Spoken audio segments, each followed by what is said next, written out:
Un magnat découvre sa gouvernante protégeant sa fille aveugle et est choqué de voir la vérité. Le cri dans le jardin. « Retirez vos mains sales de ma belle-fille, tout de suite, sauvage, lâche-la !» Le cri déchira la quiétude de l'après-midi comme un verre se brisant au sol. Il n'y eut aucun avertissement, aucune discussion préalable qui aurait graduellement monté en intensité. Ce fut une explosion d'hystérie instantanée. Au centre de l'immense jardin arrière, sous un soleil qui semblait narguer la scène de son éclat joyeux, se déroulait une confrontation à glacer le sang. Isabelle, la gouvernante, était à genoux sur la pelouse.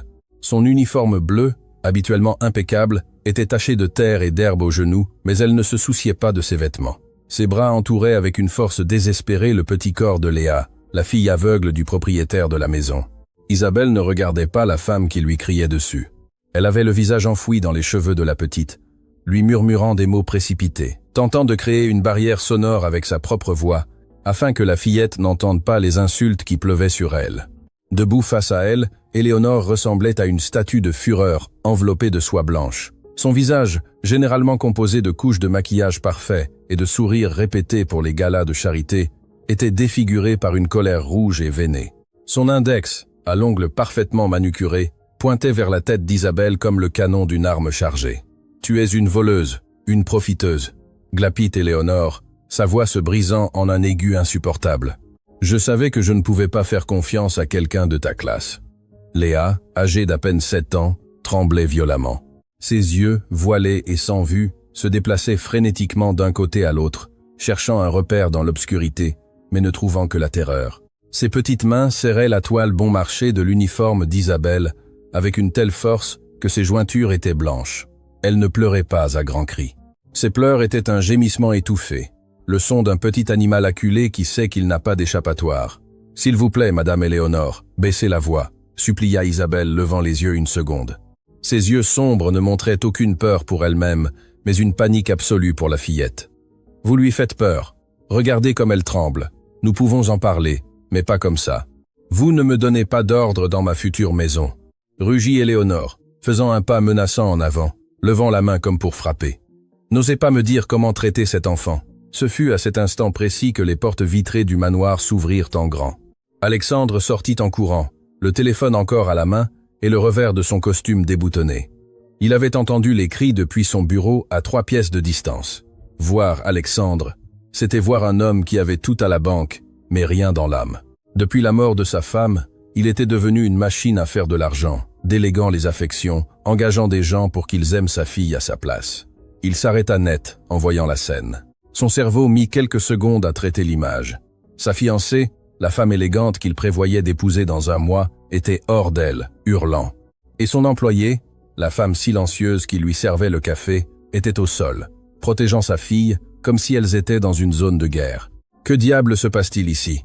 La voix d'Alexandre fut un tonnerre grave qui éclipsa momentanément les piaillements d'Éléonore. Le silence qui s'ensuivit fut bref mais lourd. Isabelle baissa la tête, serrant Léa plus fort contre sa poitrine. Éléonore, en revanche, transforma son visage en une fraction de seconde. La colère rouge se dissipa et fut remplacée par un masque d'angoisse et de victimisation si rapide qu'elle aurait mérité un prix d'actrice. Alexandre avança dans le jardin, ses chaussures de cuir crissant sur l'herbe. Il sentait une pression dans la poitrine. Il détestait les drames, il détestait les problèmes domestiques. Il payait des salaires exorbitants pour avoir la paix, pour rentrer chez lui et trouver silence et ordre, dès le chaos absolu. « Alexandre, Dieu merci, vous êtes là !» s'exclama Éléonore, portant une main à sa poitrine et respirant difficilement, feignant une crise de nerfs. « Cette femme est un monstre. » Alexandre regarda Isabelle. La gouvernante ne se leva pas. Elle continuait d'enlacer la fillette. Léa avait caché son visage dans le cou d'Isabelle en entendant la voix de son père. Ce fut comme une gifle pour Alexandre. Sa propre fille cherchait refuge auprès de l'employé, pas auprès de lui. « Papa », gémit Léa, sa voix à peine un filet. « J'exige une explication maintenant », dit Alexandre en regardant alternativement les deux femmes. Son ton était celui qu'il utilisait lors des réunions de conseil, froid, impatient et attendant une obéissance immédiate. Éléonore courut vers lui et s'accrocha à son bras, ses ongles s'enfonçant dans le tissu de son costume. « Je l'ai trouvé, Alexandre. Je l'ai trouvé les mains dans le sac », dit Éléonore sanglotant sans larmes. « Je suis venu au jardin pour apporter un jus à Léa, essayant d'être une bonne mère pour elle. » Et j'ai vu cette femme la malmener, lui crier dessus, parce que la petite a renversé un peu d'eau. Et ce n'est pas tout.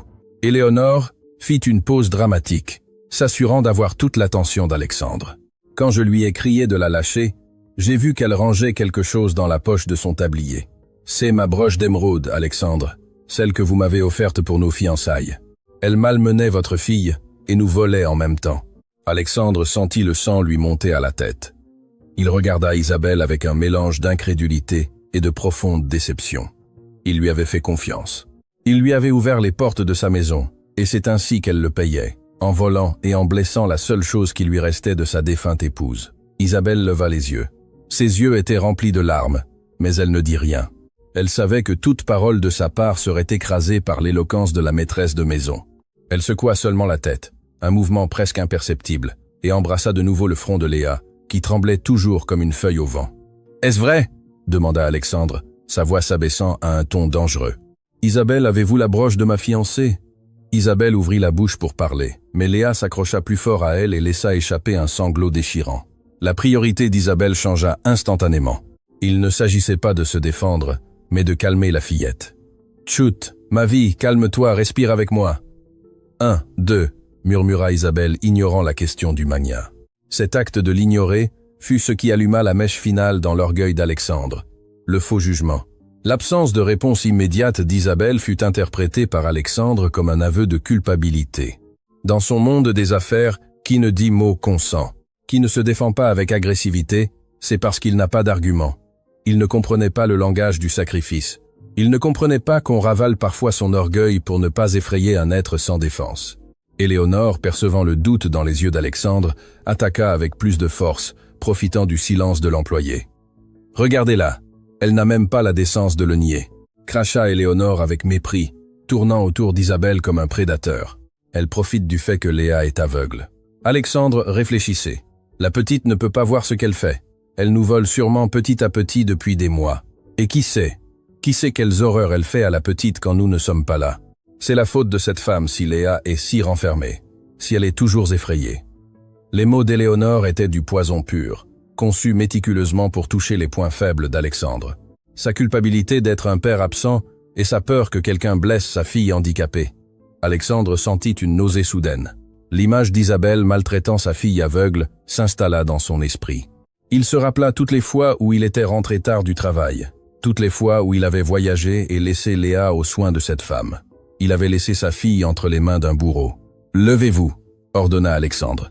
Sa voix n'avait plus de doute, seulement une froideur coupante. Isabelle obéit lentement.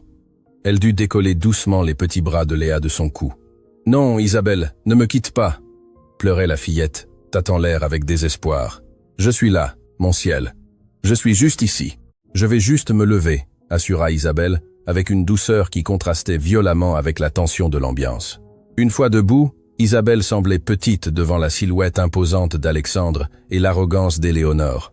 Elle lissa son tablier de main tremblante. « Monsieur Alexandre, » dit Isabelle, gardant la voix ferme, bien qu'elle s'écroulât à l'intérieur. « Je n'ai rien volé et jamais, écoutez-moi bien, jamais je ne lèverai la main sur mademoiselle Léa avec de mauvaises intentions. Elle est comme une fille pour moi. »« Quel culot !» interrompit Éléonore, laissant échapper un rire incrédule et moqueur. « Comme une fille ? S'il vous plaît, vous êtes la gouvernante. Nous vous payons pour nettoyer et donner à manger, pas pour jouer à la maman. Et concernant le vol, Alexandre, vérifiez sa poche tout de suite. » Alexandre regarda la poche avant du tablier d'Isabelle. On voyait une petite bosse. Son cœur battait fort. Il voulait que ce soit un mensonge. Il voulait qu'Isabelle sorte un mouchoir, un jouet, n'importe quoi d'autre que ce bijou. « Sortez ce que vous avez dans la poche » exigea Alexandre. Isabelle ferma les yeux un instant, priant pour la patience, mit la main dans sa poche et de mouvements lents sortit l'objet. Le soleil de l'après-midi fit briller les émeraudes et les diamants. Là était la broche. Éléonore laissa échapper un cri de triomphe déguisé en horreur. « Vous voyez, je vous l'ai dit » glapit-elle, arrachant le bijou des mains d'Isabelle. Elle allait le prendre. Elle attendait sûrement son jour de congé pour le vendre dans n'importe quel prêteur sur gage minable. Alexandre sentit un vide dans son estomac. La preuve physique était irréfutable. Elle était là, dans sa main. Tout ce qu'Isabelle avait construit en 2 ans de service, la confiance, le respect, s'effondra en une seconde. Il ne s'arrêta pas pour demander pourquoi la broche était là. Il ne se demanda pas si quelqu'un l'avait mise. Il n'analysa pas la logique qu'une voleuse experte ne garderait pas le butin dans sa poche avant en discutant avec les propriétaires de la maison. La colère l'aveugla. « Avez-vous quelque chose à dire ?» demanda Alexandre déçu. Isabelle regarda Éléonore, vit le sourire triomphant à peine dissimulé au coin de ses lèvres. Isabelle connaissait la vérité. Éléonore lui avait demandé de tenir la broche quelques minutes auparavant, sous prétexte que le fermoir était lâche, juste avant de commencer à crier. Ce fut un piège grossier et cruel. Mais si Isabelle accusait la fiancée du patron maintenant sans preuve, elle ne semblerait qu'une menteuse désespérée. Et le pire, si elle commençait une guerre de cris maintenant, Léa souffrirait davantage. La fillette était déjà au sol, se balançant elle-même, se bouchant les oreilles. « Vous ne croiriez pas ma version, monsieur ?» dit Isabelle avec une tristesse infinie. « Vous avez déjà décidé qui croire. Je vous demande seulement, s'il vous plaît, regardez votre fille. Elle sait qu'il aime. Assez de théâtre, » coupa Alexandre, incapable de gérer la culpabilité que lui provoquait le regard digne de l'employé. « Vous êtes renvoyé. Je veux que vous ramassiez vos affaires et que vous partiez de ma maison immédiatement. Vous avez 10 minutes avant que j'appelle la police pour vol. Considérez que ne pas le faire est mon dernier acte de charité envers vous. Alexandre, vous devriez appeler la police tout de suite, » insista Éléonore. « C'est une criminelle. »« J'ai dit qu'elle s'en allait, » cria Alexandre, perdant son calme. « Hors de ma vue !» Isabelle acquiesça lentement. Elle ravala les larmes d'impuissance qui brûlaient sa gorge. Elle se tourna vers Léa, qui était toujours sur la pelouse, étrangère à la décision finale, mais consciente de l'hostilité. Isabelle se pencha une dernière fois, ignorant le regard d'assassin d'Éléonore. « Ma petite courageuse !» murmura-t-elle près de l'oreille de Léa. « Je vais devoir partir un moment, mais tu es forte. Souviens-toi de ce que nous avons pratiqué. Tu es forte. Non, Isabelle, ne pars pas !» cria Léa, lançant ses mains pour l'attraper. Mais Isabelle s'était déjà éloignée. Alexandre observa la femme marcher vers l'entrée de service, la tête haute, malgré l'humiliation. Puis il regarda sa fille, qui pleurait inconsolablement dans le jardin parfait, et finalement, il regarda Éléonore, qui replaçait déjà la broche sur sa blouse avec un calme effrayant, comme si rien ne s'était passé. « C'est mieux ainsi, mon amour, » dit Éléonore, s'approchant d'Alexandre et lui caressant le bras. « Vous verrez que nous trouverons bientôt quelqu'un de professionnel, quelqu'un qui saura rester à sa place. Cette femme était une mauvaise influence. Léa sera mieux sans elle. » Alexandre acquiesça machinalement, mais un goût amer inonda sa bouche. Quelque chose ne collait pas. La dignité dans les yeux d'Isabelle ne correspondait pas à la bassesse du vol, et la terreur dans les cris de sa fille ne ressemblait pas à celle d'une enfant libérée d'un tortionnaire, mais à celle d'une enfant qui perd son unique bouclier. « Occupez-vous de faire rentrer Léa dans la maison, » dit Alexandre sèchement, se dégageant de l'emprise d'Éléonore. « Je dois passer un appel. » Tandis qu'il s'éloignait, Alexandre ne pouvait s'empêcher d'entendre les pleurs de sa fille. Il ne savait pas que ces pleurs n'étaient pas pour le départ d'Isabelle, mais pour la peur de rester seul avec la femme qui souriait maintenant victorieusement au milieu du jardin. Le magnat croyait avoir rendu justice, mais il venait de laisser sa fille à la merci du véritable danger, l'humiliation publique. L'ordre d'Alexandre avait été clair, mais pour Éléonore le licenciement ne suffisait pas. Elle avait besoin de la destruction totale. Elle devait s'assurer qu'Isabelle ne perde pas seulement son emploi, mais qu'elle perde toute trace de dignité humaine avant de franchir le portail de sortie. Elle voulait l'effacer à jamais de la carte émotionnelle de la famille. Tandis qu'Alexandre s'éloignait vers son bureau, le téléphone collé à l'oreille, cherchant refuge dans ses affaires pour ne pas affronter le désastre domestique, Éléonore resta dans le jardin.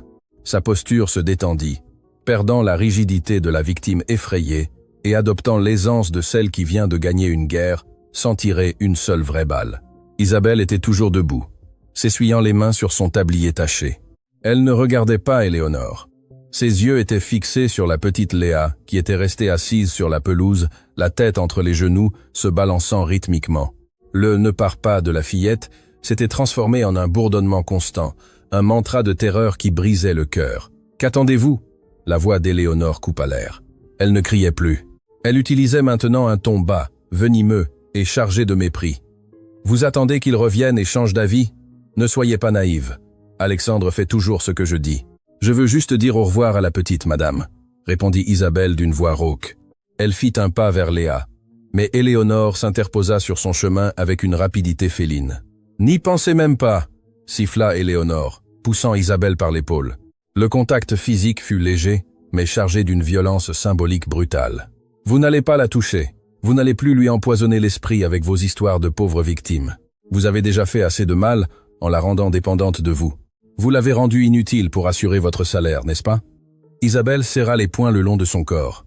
L'accusation était si vile qu'elle lui brûlait le sang, mais elle savait que toute réaction agressive ne ferait que confirmer les mensonges d'Éléonore. Elle n'est pas inutile. C'est une enfant brillante qui a besoin d'amour, pas qu'on la traite comme un meuble cassé, dit Isabelle, soutenant le regard de la femme riche. Éléonore laissa échapper un rire sec, sans humour. Amour? Vous croyez que ce que vous lui donnez est de l'amour? Vous êtes une gouvernante, Isabelle. Vous êtes remplaçable.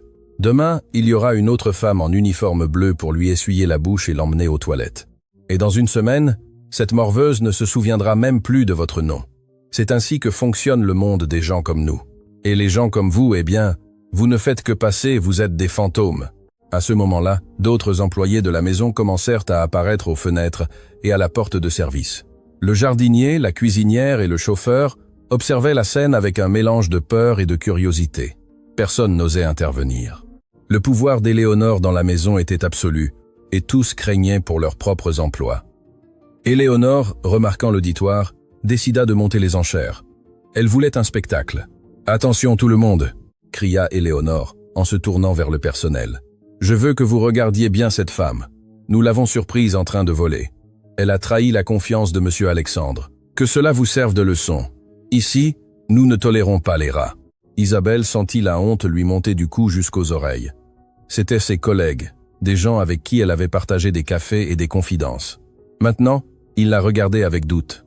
La calomnie, dite avec tant de certitude par une femme de la haute société, avait un poids dévastateur. « Ce n'est pas vrai », murmura Isabelle, mais sa voix se perdit dans le vent. Léa, guidée par le son de la voix d'Éléonore, se leva en titubant. Elle étendit ses bras cherchant le vide. « Isabelle, elle est bonne !» cria la fillette, tournant la tête d'un côté à l'autre, désorientée par la cécité. « Elle n'a rien volé. Vous m'avez donné la broche, Éléonore. Je vous ai entendu. » Le silence qui s'ensuivit fut sépulcral. Les employés retinrent leur souffle. La petite fille aveugle venait de lancer une vérité comme une bombe. Éléonore pâlit un micro-instant, mais sa méchanceté était rapide et adaptative. Elle marcha vers Léa et la saisit par le bras avec force, la secouant. « Tais-toi, petite stupide !» lui cria-t-elle au visage. « Tu es confuse. Cette femme t'a lavé le cerveau. Comment peux-tu savoir ce qui se passe si tu ne peux même pas voir ce que tu as devant le nez? Lâchez-la !» Le cri d'Isabelle fut instinctif. Elle se précipita en avant pour séparer Éléonore de la fillette, oubliant les hiérarchies, oubliant le licenciement. Elle ne vit que les ongles de la belle-mère s'enfonçant dans la peau douce de Léa. Mais avant qu'elle ne puisse arriver, 2 gardes de sécurité privés de la résidence apparurent, alertés par le scandale. « Sortez-la d'ici !» ordonna Éléonore en désignant Isabelle. « Elle a essayé de m'attaquer. Vous avez vu comment elle s'est jetée sur moi. C'est une sauvage dangereuse !» Les gardes, des hommes grands et obéissants qui ne connaissaient pas la dynamique interne de la maison, agirent immédiatement. L'un d'eux saisit Isabelle par les bras, l'immobilisant avec une prise douloureuse. « Non, laissez-moi, je veux juste qu'elle la lâche !» criait Isabelle, luttant inutilement tandis qu'on l'éloignait de la fillette. Léa, entendant la lutte, paniqua complètement. Elle commença à crier, un son aigu et déchirant qui venait du plus profond de sa gorge. Elle se jeta au sol en donnant des coups de pied, frappant l'herbe avec ses poings. « Papa, papa, aide !» appelait Léa entre 2 sanglots. Mais Alexandre restait enfermé dans son bureau insonorisé, étranger à la violence qui régnait dans son jardin. Éléonore regarda Isabelle se faire traîner et sourit. Puis elle regarda les autres employés avec froideur. « Quelqu'un d'autre veut-il défendre la voleuse ?» demanda-t-elle d'un ton défiant. Personne ne bougea. La peur paralyse plus que toute chaîne. « Bien !» dit Éléonore en lissant sa blouse de soie. « Je veux que vous surveilliez qu'elle sorte ses vieux chiffons de sa chambre, qu'elle n'emporte pas la moindre épingle appartenant à cette famille. Vérifiez ses sacs, vérifiez ses poches, vérifiez même ses chaussures si nécessaire. Je veux qu'elle parte avec ce qu'elle a sur le dos, qu'elle ressente ce que c'est de n'avoir rien. » Isabelle, les yeux remplis de larmes, cessa de se débattre. Elle comprit que la bataille physique était perdue. Elle regarda Léa une dernière fois au loin, une petite tache rose pleurant dans l'immense jardin vert, seule, complètement seule. Cette image, celle de l'enfant abandonné à son sort, la blessa plus que l'humiliation publique, plus que l'accusation de vol, plus que la force brute des gardes. « Résiste, mon amour, résiste », murmura Isabelle pour elle-même, tandis qu'on la poussait vers la maison de service pour ramasser ses quelques affaires sous le regard vigilant et moqueur de son bourreau. La sentence injuste. 15 minutes plus tard, la scène se déplaça vers l'entrée principale du manoir. Alexandre était finalement sorti de son bureau, attiré non par le bruit, mais par le silence soudain qui était tombé sur la maison. Un silence tendu et antinaturel. Dans le hall de marbre, Isabelle était debout à côté d'une vieille valise usée, avec un sac en plastique à la main où elle transportait les choses qui n'avaient pas trouvé place dans ses bagages. À ses côtés, les gardes de sécurité attendaient l'ordre final de l'escorter jusqu'à la rue. Éléonore était postée dans l'escalier, observant tout de haut, comme une reine contemplant une exécution. Alexandre descendit les dernières marches en ajustant sa cravate. Il se sentait mal à l'aise. L'image d'Isabelle, vaincue, mais la tête haute, lui causait une pointe de culpabilité qu'il essayait de rationaliser. « C'est une voleuse », se répétait-il mentalement. « C'est pour la sécurité de Léa. Voici votre indemnité », dit Alexandre tendant une enveloppe blanche vers Isabelle. Il avait mis plus d'argent que ce qui était dû légalement. C'était sa façon d'acheter sa propre tranquillité, de laver sa conscience avec des billets. « C'est pour vos années de service. Prenez-le et partez. » Isabelle regarda l'enveloppe. Elle pouvait en voir l'épaisseur. Cet argent lui aurait servi à vivre des mois, à aider sa famille malade au village, mais le prendre aurait été comme accepter un pot de vin pour son silence. Lentement, Isabelle leva la main. Alexandre pensa qu'elle allait prendre l'enveloppe, mais elle, d'un mouvement doux, repoussa sa main. « Je ne veux pas de votre argent, monsieur Alexandre », dit Isabelle d'une voix ferme, résonnant dans le hall au haut plafond. « Mon travail ici ne se payait pas avec de l'argent. Il se payait avec le sourire de votre fille, la seule lumière dans cette maison si sombre. Gardez vos billets. Utilisez-les pour acheter quelqu'un qui supportera les mensonges de votre fiancé, car l'amour ne s'achète pas. » Alexandre resta figé, l'enveloppe suspendue en l'air. Personne ne lui avait jamais refusé d'argent, et personne ne lui avait parlé avec une telle vérité brutale. « Quelle insolence !» cria Éléonore depuis l'escalier. « En plus d'être une voleuse, elle est fière. Chassez-la, Alexandre. » À ce moment-là, on entendit un bruit sourd, et le son métallique d'une canne heurtant le sol.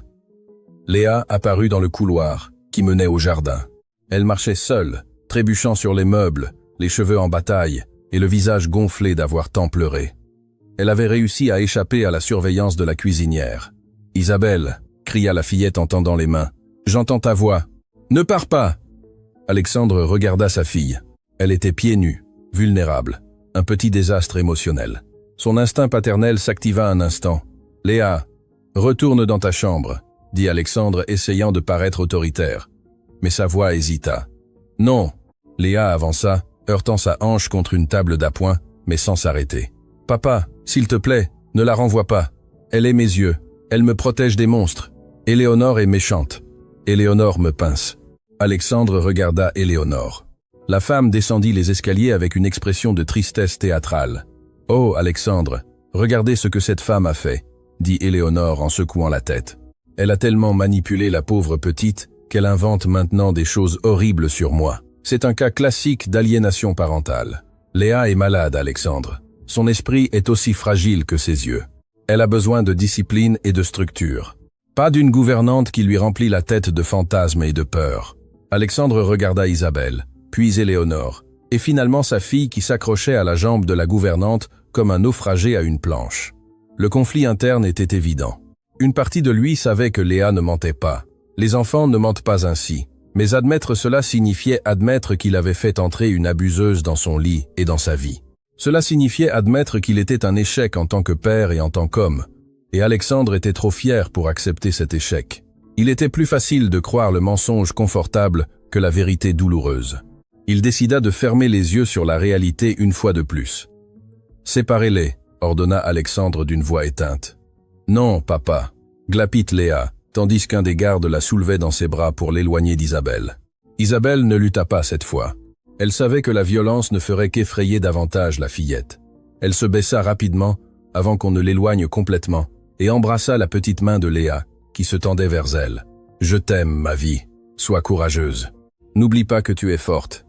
Ne laisse pas éteindre ta lumière, » murmura Isabelle avec urgence. « Sortez-la, » rugit Alexandre, incapable de supporter la scène une seconde de plus. La douleur dans la poitrine était insupportable. mais son orgueil était une armure lourde. Les gardes poussèrent Isabelle vers la porte principale. Le lourd portail de chêne s'ouvrit. Le soleil de l'après-midi dehors contrastait avec l'air conditionné froid de l'intérieur. Isabelle fit un pas vers le seuil, s'arrêta et tourna la tête pour regarder Alexandre une dernière fois. Il n'y avait pas de haine dans son regard, seulement une peine profonde, une immense pitié pour l'homme riche qui était si pauvre d'esprit. « Attention, monsieur Alexandre !» dit Isabelle, et sa voix résonna comme une prophétie. « La cécité de votre fille est physique et se guérit dans le cœur, mais votre cécité est celle de l'âme, et c'est celle qui va détruire cette famille si vous n'ouvrez pas les yeux bientôt. »« Dehors !» cria Éléonore, laissant échapper un rire nerveux. Le portail se referma d'un coup sec, définitif, comme le marteau d'un juge prononçant une sentence. À l'intérieur de la maison, le bruit de la fermeture résonna sur les murs. Léa laissa échapper un hurlement de douleur pure, un son qui ne semblait pas humain, puis resta silencieuse, flasque dans les bras du garde, comme si son esprit était sorti par la porte avec Isabelle. Alexandre resta immobile, fixant le bois sculpté de la porte fermée. L'enveloppe d'argent était toujours dans sa main, froissée. Il se sentait sale. Il regarda Éléonore, qui soupirait de soulagement et se recoiffait. « Enfin la paix », dit Éléonore en souriant. « Maintenant, nous pourrons repartir de zéro, mon amour. Je chercherai un excellent internat pour Léa, un endroit où elle apprendra à se comporter, ce sera le mieux pour tous. » Le mot « internat » frappa Alexandre, mais il ne dit rien. Il était paralysé. Il venait de commettre la plus grande erreur de sa vie, et au fond de son estomac, une voix sombre lui murmurait qu'il était déjà trop tard pour la réparer. Mais le destin, capricieux et cruel, était sur le point de lui prouver que le cauchemar ne faisait que commencer. La sentence avait été prononcée, mais le vrai jugement, le jugement divin, était sur le point d'arriver. Le point de rupture. Le bruit du portail de chêne se refermant ne marqua pas la fin du conflit, mais le début de la véritable catastrophe. À l'instant précis où le bois scella l'entrée, laissant Isabelle dehors, le corps de la petite Léa, qui pendait flasque dans les bras du garde de sécurité, commença à convulser. Ce ne fut pas un mouvement subtil, ce fut un choc violent, électrique, terrifiant. Les yeux de la fillette se révulsèrent, et un filet d'écume commença à sortir de ses lèvres.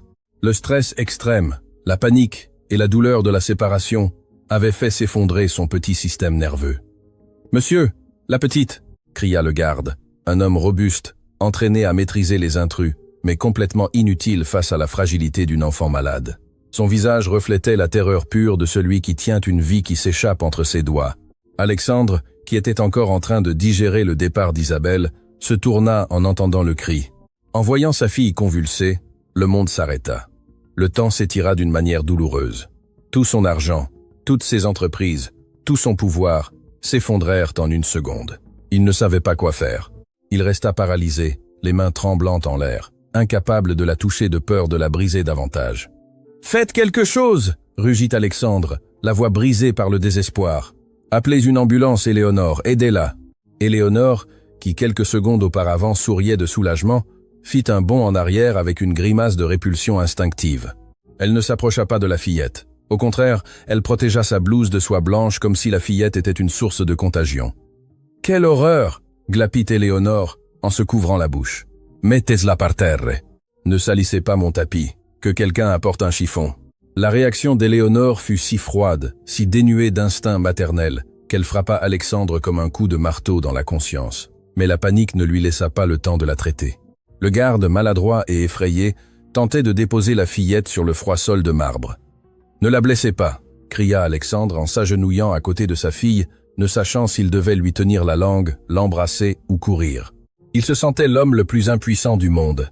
Ce fut alors que des coups retentirent à la porte principale. Ce n'étaient pas des coups de quelqu'un demandant à entrer, c'étaient des coups de quelqu'un abattant une barrière. « Ouvrez la porte !»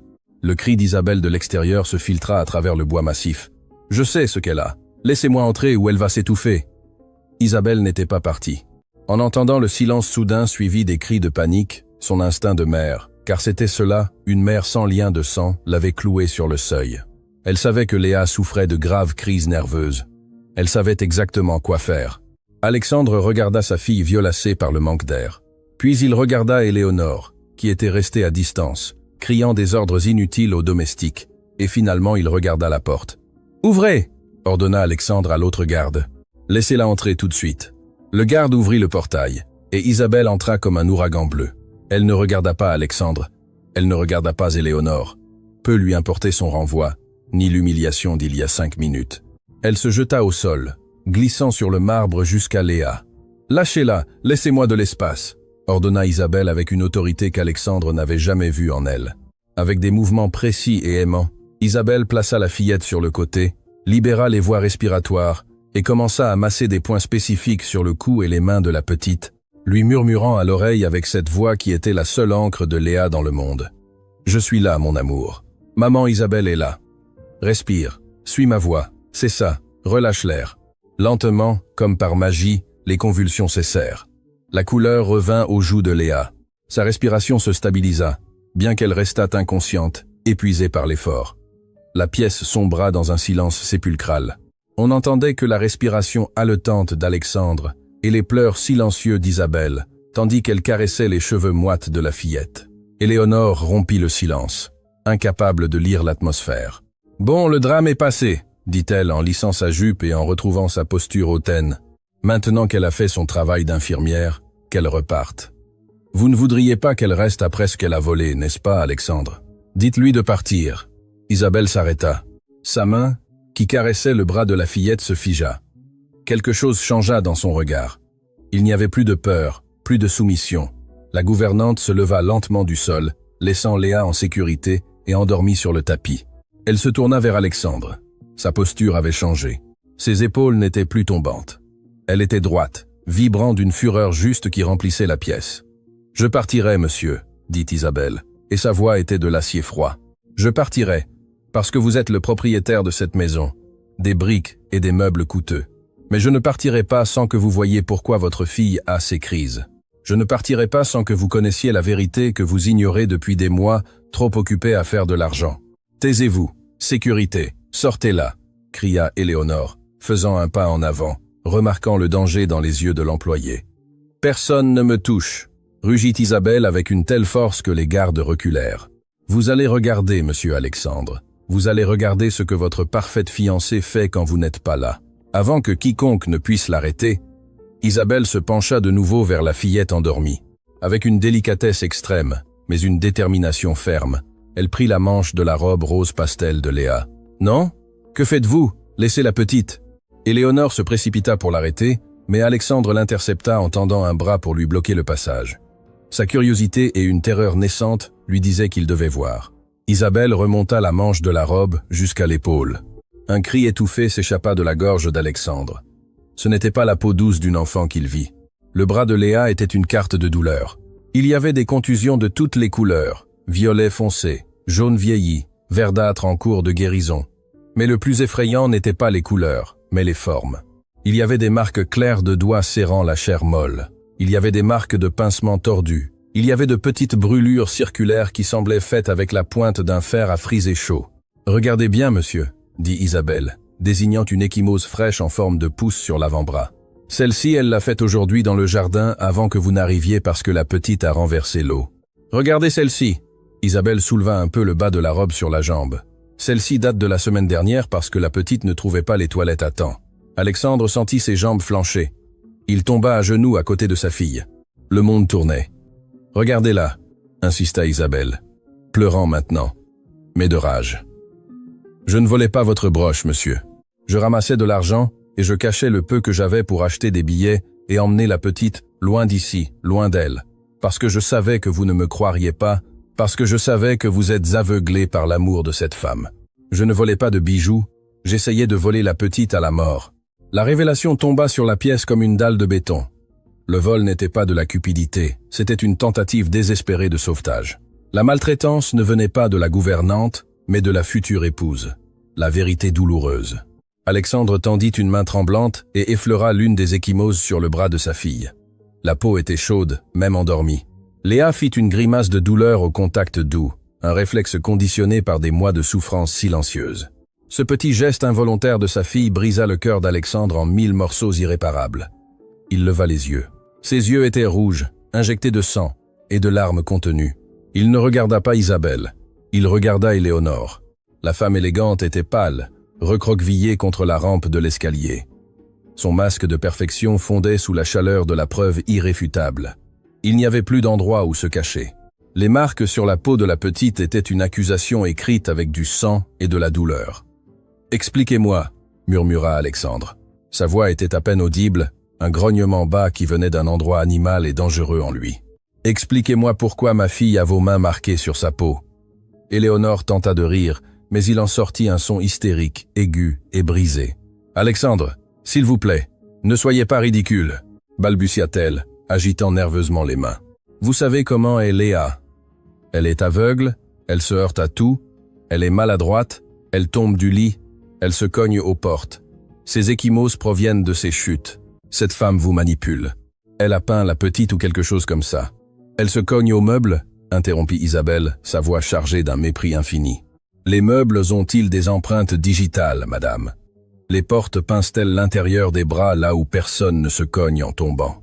Isabelle prit le bras de Léa et le tourna doucement pour montrer la partie interne, la peau tendre du biceps. Là, claire comme le jour, se trouvaient les marques d'ongles en forme de croissant, de petites cicatrices de quelqu'un qui enfonce ses ongles avec acharnement pour causer de la douleur sans laisser de marques visibles à l'œil nu. « Ce n'est pas un accident », dit Isabelle en regardant Alexandre dans les yeux. « C'est de la torture systématique, quotidienne. Chaque fois que vous voyagez, chaque fois que vous rentrez tard. La petite vit un enfer, monsieur. Elle ne pleure pas parce que vous partez. Elle pleure parce qu'elle reste seule avec. » Alexandre se leva. La transformation de son visage était terrifiante. La tristesse fit place à une clarté brutale. Soudain, toutes les pièces du puzzle s'emboîtèrent. Le comportement renfermé de Léa, son manque d'appétit, sa peur des bruits forts, l'insistance d'Éléonore à l'envoyer dans un internat spécialisé. Elle ne voulait pas l'éduquer, elle voulait se débarrasser de la preuve. Elle voulait effacer le problème pour profiter de l'argent sans fardeau. « Vous avez dit que vous l'aimiez comme une fille », dit Alexandre avançant vers Éléonore pas à pas, lentement, comme un prédateur acculant sa proie. Éléonore recula jusqu'à heurter le mur. « Lestel, j'ai essayé !» cria Éléonore perdant son calme, laissant éclater sa vraie nature. « Mais c'est impossible. C'est un fardeau, Alexandre, regardez-la. Elle est inutile. Elle casse tout, salit tout, a toujours besoin d'aide. Vous n'avez pas à vous en occuper toute la journée. Vous allez à votre bureau de luxe. C'est moi qui dois supporter ses baves et ses yeux morts me regardant. » Le silence qui suivit ces mots fut assourdissant. Éléonore se couvrit la bouche des mains en réalisant ce qu'elle venait de confesser. Dans son désespoir, elle avait dit la vérité. Elle avait révélé la haine profonde qu'elle ressentait pour l'enfant. Alexandre s'arrêta à un demi-mètre d'elle. Il pouvait sentir son parfum cher, ce même parfum qui lui avait autrefois semblé enivrant et qui lui soulevait maintenant l'estomac. « Mes yeux morts », répéta Alexandre, sentant une douleur aiguë dans la poitrine. « C'est ainsi que vous la voyez, comme une chose brisée. »« Alexandre, comprenez », supplia Éléonore, tentant de le toucher. « Je l'ai fait pour nous, pour que nous ayons une vie normale. Cet enfant nous empêche d'être heureux. Elle doit être dans un endroit avec des gens comme elle, loin des gens décents. Je protégeais notre avenir. Des gens décents ?» Alexandre laissa échapper un rire amer qui n'atteignit pas ses yeux. « La seule personne décente dans cette maison vient d'être traînée par mes gardes et accusée de voleuse alors qu'elle sauvait la vie de ma fille. » Alexandre se tourna brusquement, tournant le dos à Éléonore, incapable de la regarder une seconde de plus sans perdre le contrôle physique. Il se retourna vers Isabelle, qui était toujours agenouillée au sol, veillant sur le sommeil de Léa comme une lionne blessée. Le magnat regarda la gouvernante. Il la regarda vraiment pour la première fois depuis des années. Il ne vit pas l'uniforme taché, ni les cheveux en désordre, ni les mains calleuses. Il vit la dignité, il vit l'amour inconditionnel qu'il n'avait pas su donner. Il vit que cette femme avait mis son corps entre les coups et sa fille. Elle avait reçu les insultes pour que Léa ne reçoive pas les pincements. Alexandre se sentit minuscule. Il se sentit l'homme le plus pauvre du monde, entouré de marbre. « Isabelle », dit Alexandre, et sa voix se brisa. Ce n'était pas la voix du patron, c'était la voix d'un père honteux. « Combien de temps ? Depuis combien de temps cela dure-t-il » Isabelle leva les yeux, humide. Il n'y avait pas de reproche dans sa voix, seulement une tristesse lasse. « Depuis l'annonce des fiançailles, monsieur, la petite a essayé de vous le dire plusieurs fois, mais vous étiez toujours au téléphone, où vous lui disiez de respecter sa nouvelle maman. La petite a appris qu'il valait mieux se taire et supporter que d'essayer de parler à un mur. Alors je suis devenu son bouclier. Si elle voulait la frapper, elle devait passer par moi. C'est pourquoi Éléonore me déteste. C'est pourquoi elle a inventé le vol. parce que je suis la seule chose qui l'empêche de finir de briser la petite. » Alexandre ferma les yeux, et 2 lourdes larmes coulèrent sur ses joues. Il se rappela les fois où Léa entrait dans son bureau, et il la sortait doucement en disant « Papa travaille ». Il se rappela les fois où Léa disait « Je n'aime pas Éléonore ». Et il répondait « Tu t'y habitueras ». Il avait été complice. Sa négligence avait été l'arme qu'Éléonore avait utilisée. À ce moment, Léa bougea au sol et laissa échapper un faible gémissement. « Isabelle, j'ai peur.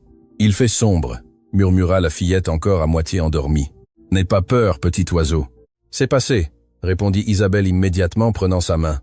Alexandre se baissa. Il voulait toucher sa fille. Il voulait la consoler, mais il sentait qu'il n'en avait pas le droit. Ses mains étaient tachées par la culpabilité. « Isabelle, » dit Alexandre fixant la femme humble. « Levez-la, s'il vous plaît. Emmenez-la dans ma chambre. C'est la seule avec une serrure de sécurité. Enfermez-vous avec elle. »« Et vous ?» demanda Isabelle, surprise par l'ordre. Alexandre se leva et ajusta sa veste. Son visage avait de nouveau changé. La douleur s'était cristallisée en une détermination froide et absolue. Il se tourna vers Éléonore, qui tremblait près de l'escalier. « Je dois sortir les poubelles », dit Alexandre. La phrase resta en suspens dans l'air, chargée d'une menace définitive. Éléonore comprit à cet instant qu'elle n'avait pas seulement perdu les fiançailles, l'argent et la maison. Elle avait réveillé un ennemi formidable. Le magnat avait retrouvé la vue, et ce qu'il voyait maintenant appelait une justice immédiate et brutale. Le changement de perspective.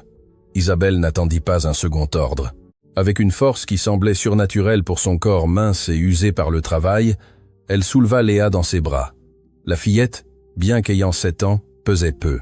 L'anxiété et la peur constante lui avaient volé l'appétit pendant des mois, la laissant légère comme une plume. Un fait qu'Alexandre remarqua avec une douleur aiguë dans la poitrine, en les regardant. La gouvernante ajusta la tête de la fillette sur son épaule, la protégeant de sa main sur l'oreille pour qu'elle n'entende rien d'autre. Isabelle marcha vers l'escalier de marbre. Ses chaussures vieilles et usées contrastaient violemment avec l'opulence de la maison. Mais à ce moment-là, elle marchait avec plus de royauté que n'importe quelle reine.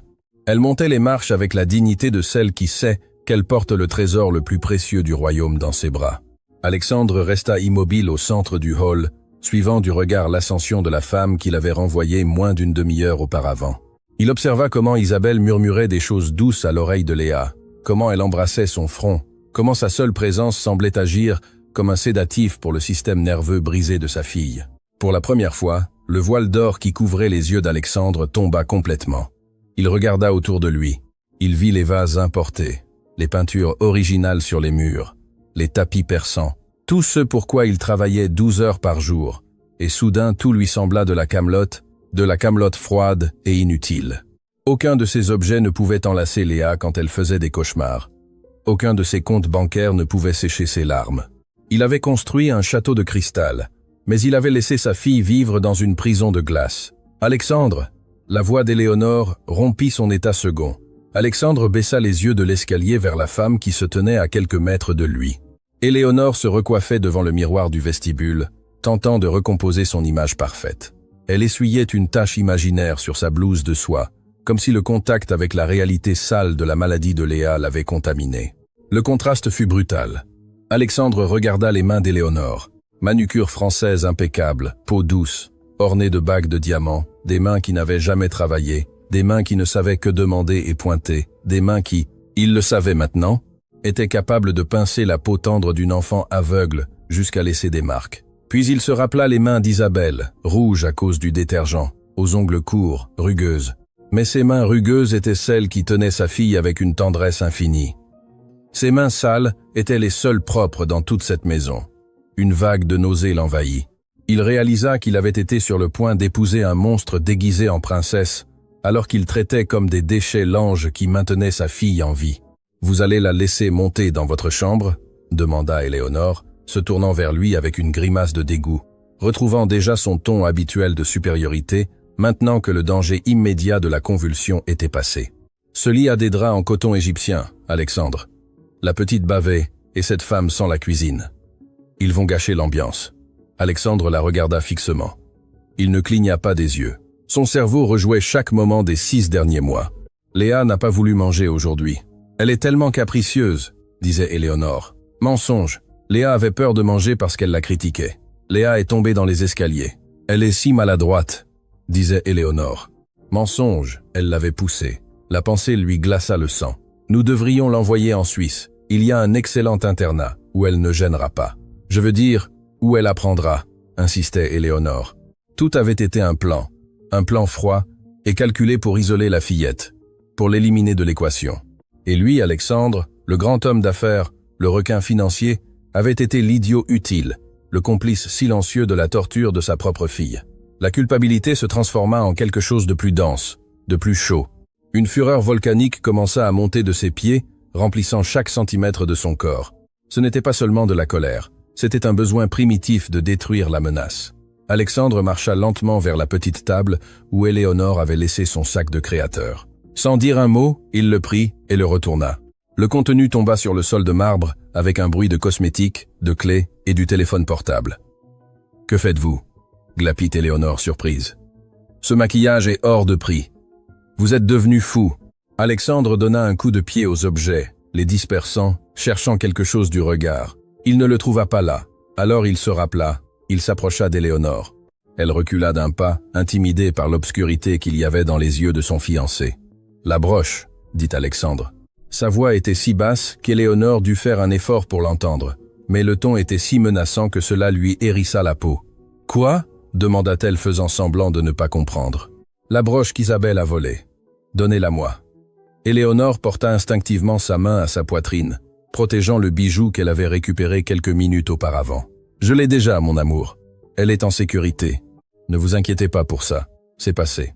L'important, c'est que nous nous débarrassions de ces gens et que nous cherchions une aide professionnelle pour la petite.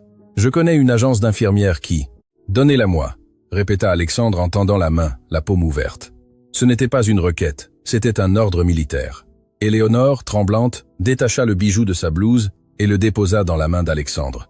Il serra le poing autour des émeraudes avec une telle force que les bords métalliques s'enfoncèrent dans sa peau. Il ressentit la douleur physique et l'apprécia. Il avait besoin de ressentir quelque chose de réel pour ne pas perdre la tête. « Ce bijou, dit Alexandre en regardant la broche, vaut plus que le salaire d'Isabelle pendant 5 ans. Et vous avez accusé une femme qui n'a rien, une femme qui envoie chaque centime à sa famille au village, de voler cela, juste pour dissimuler que vous torturiez une enfant aveugle. » Alexandre leva les yeux et fixa Éléonore. « Vous êtes pauvre, Éléonore. Vous êtes la femme la plus pauvre que j'ai jamais connue de ma vie. » La fureur du père.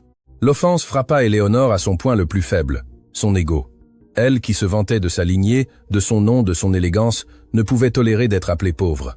Son masque de victime se brisa définitivement, laissant apparaître la laideur qu'elle cachait dessous. « Pauvre » cracha Éléonore, se redressant et retrouvant son arrogance venimeuse. « C'est moi qui vous ai donné de la classe, à vous et à votre famille de nouveaux riches.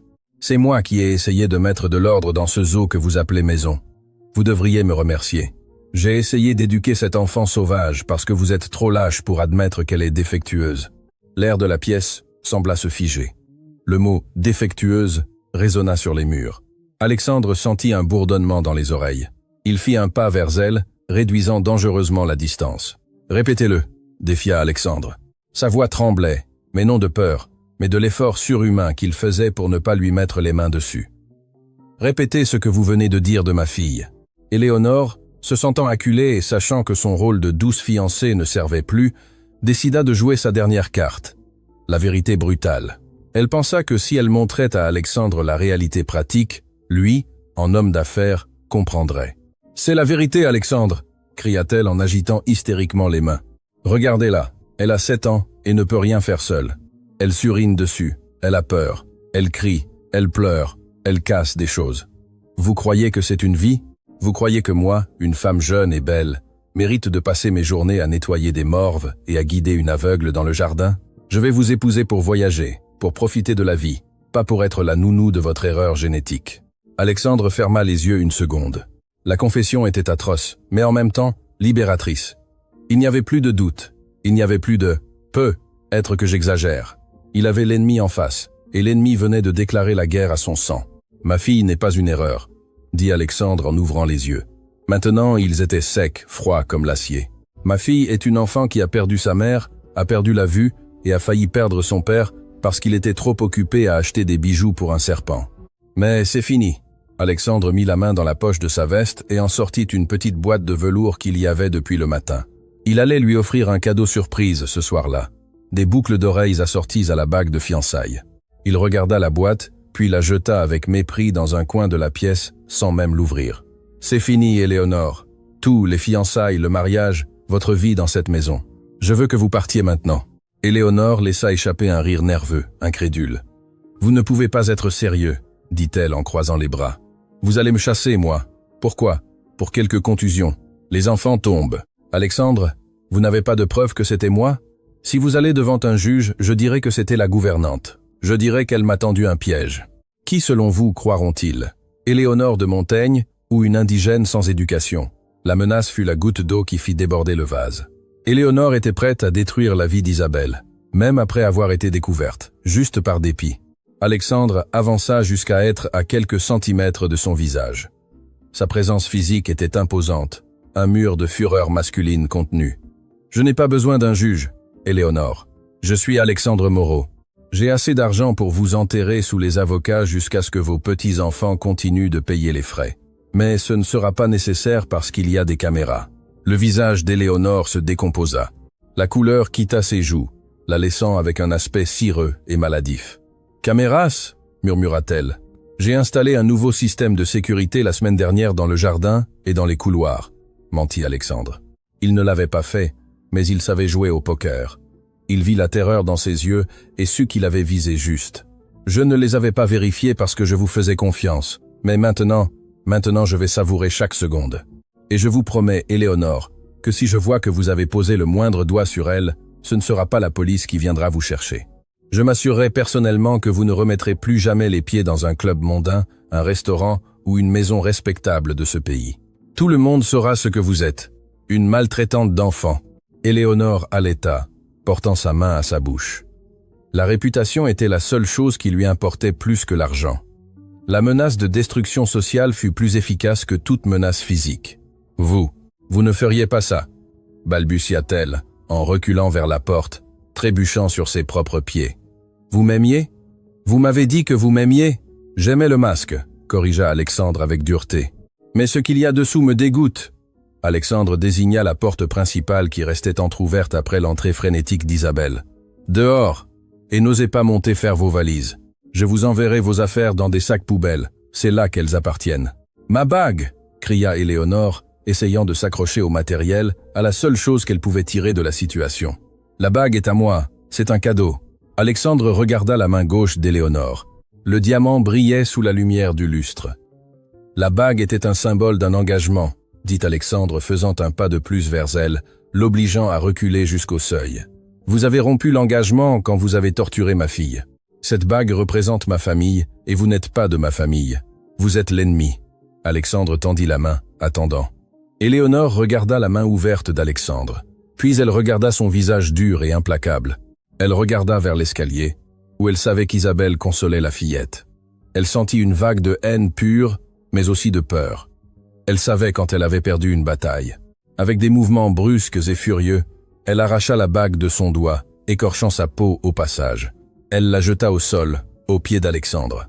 Le son du platine heurtant le marbre fut le son final de leur relation. « Vous le regretterez, Alexandre » siffla Éléonore, les yeux remplis de larmes de rage. « Vous resterez seul avec votre fille aveugle et votre gouvernante. Vous serez la risée de la société, le magnat et la servante. Quelle misère! Vous me remplacez par une personne insignifiante.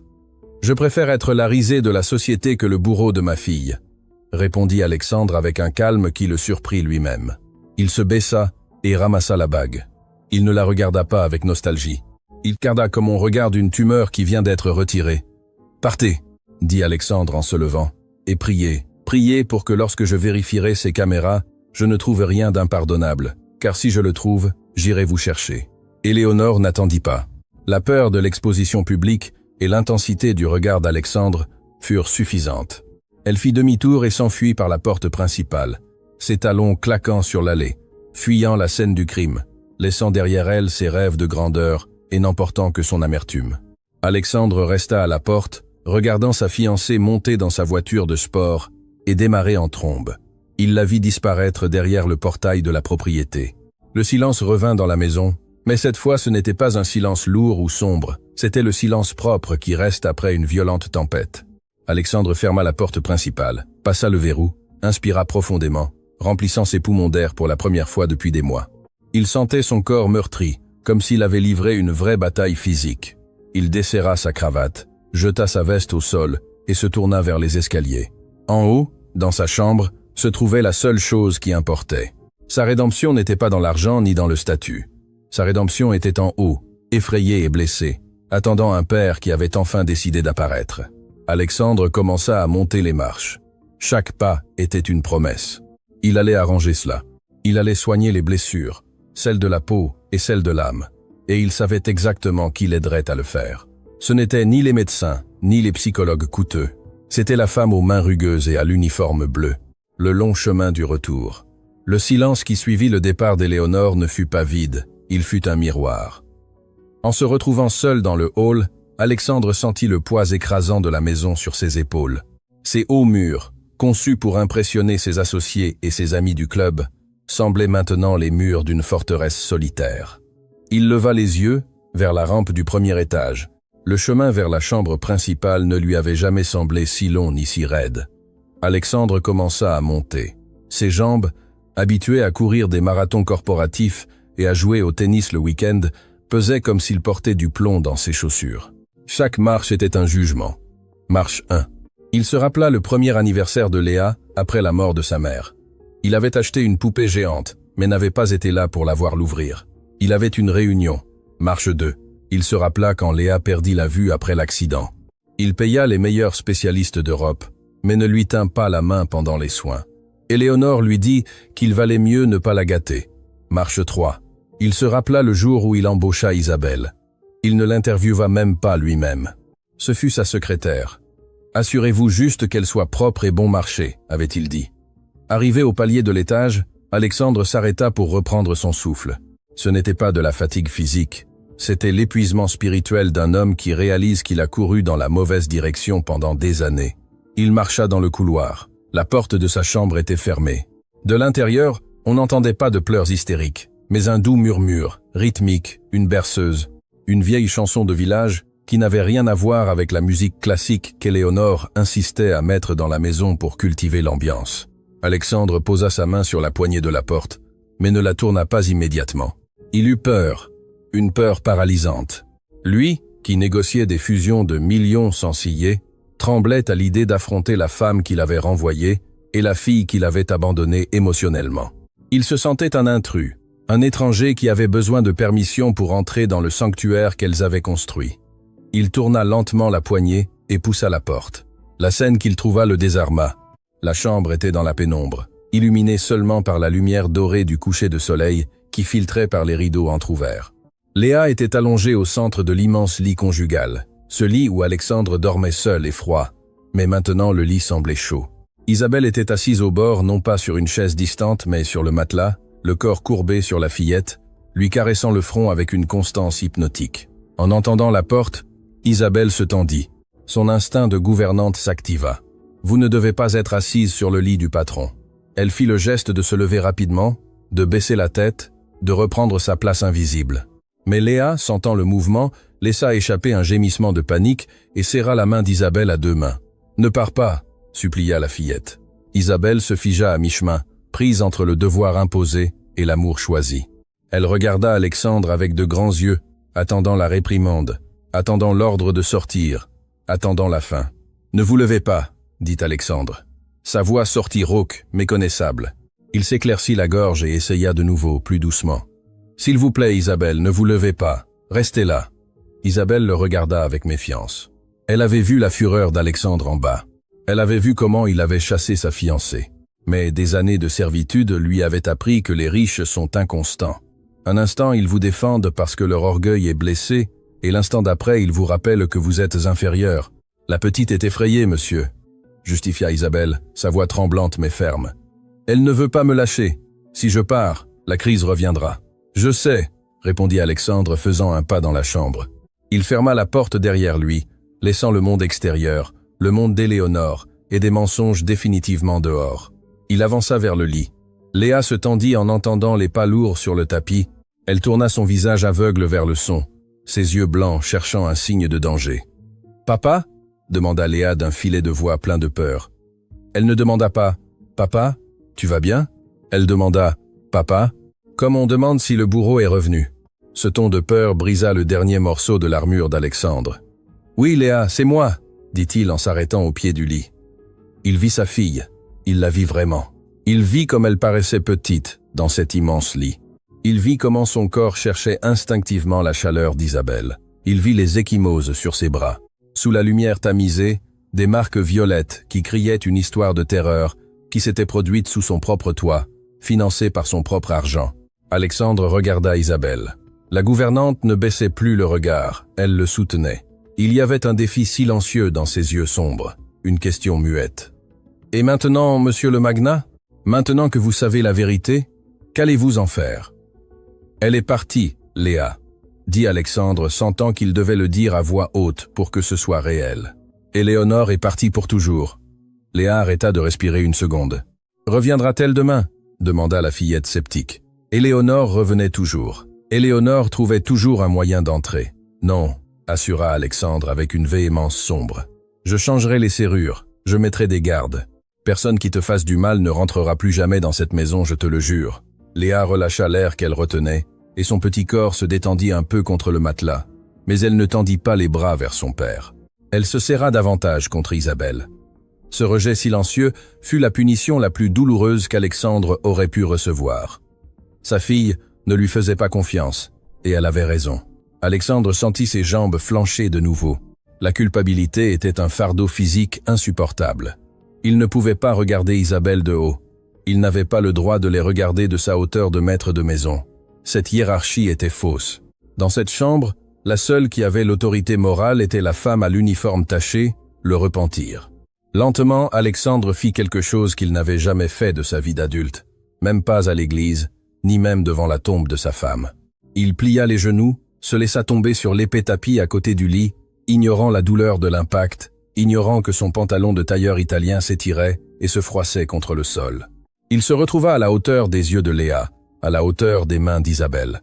Il devint petit, il devint humain. Isabelle ouvrit les yeux avec surprise.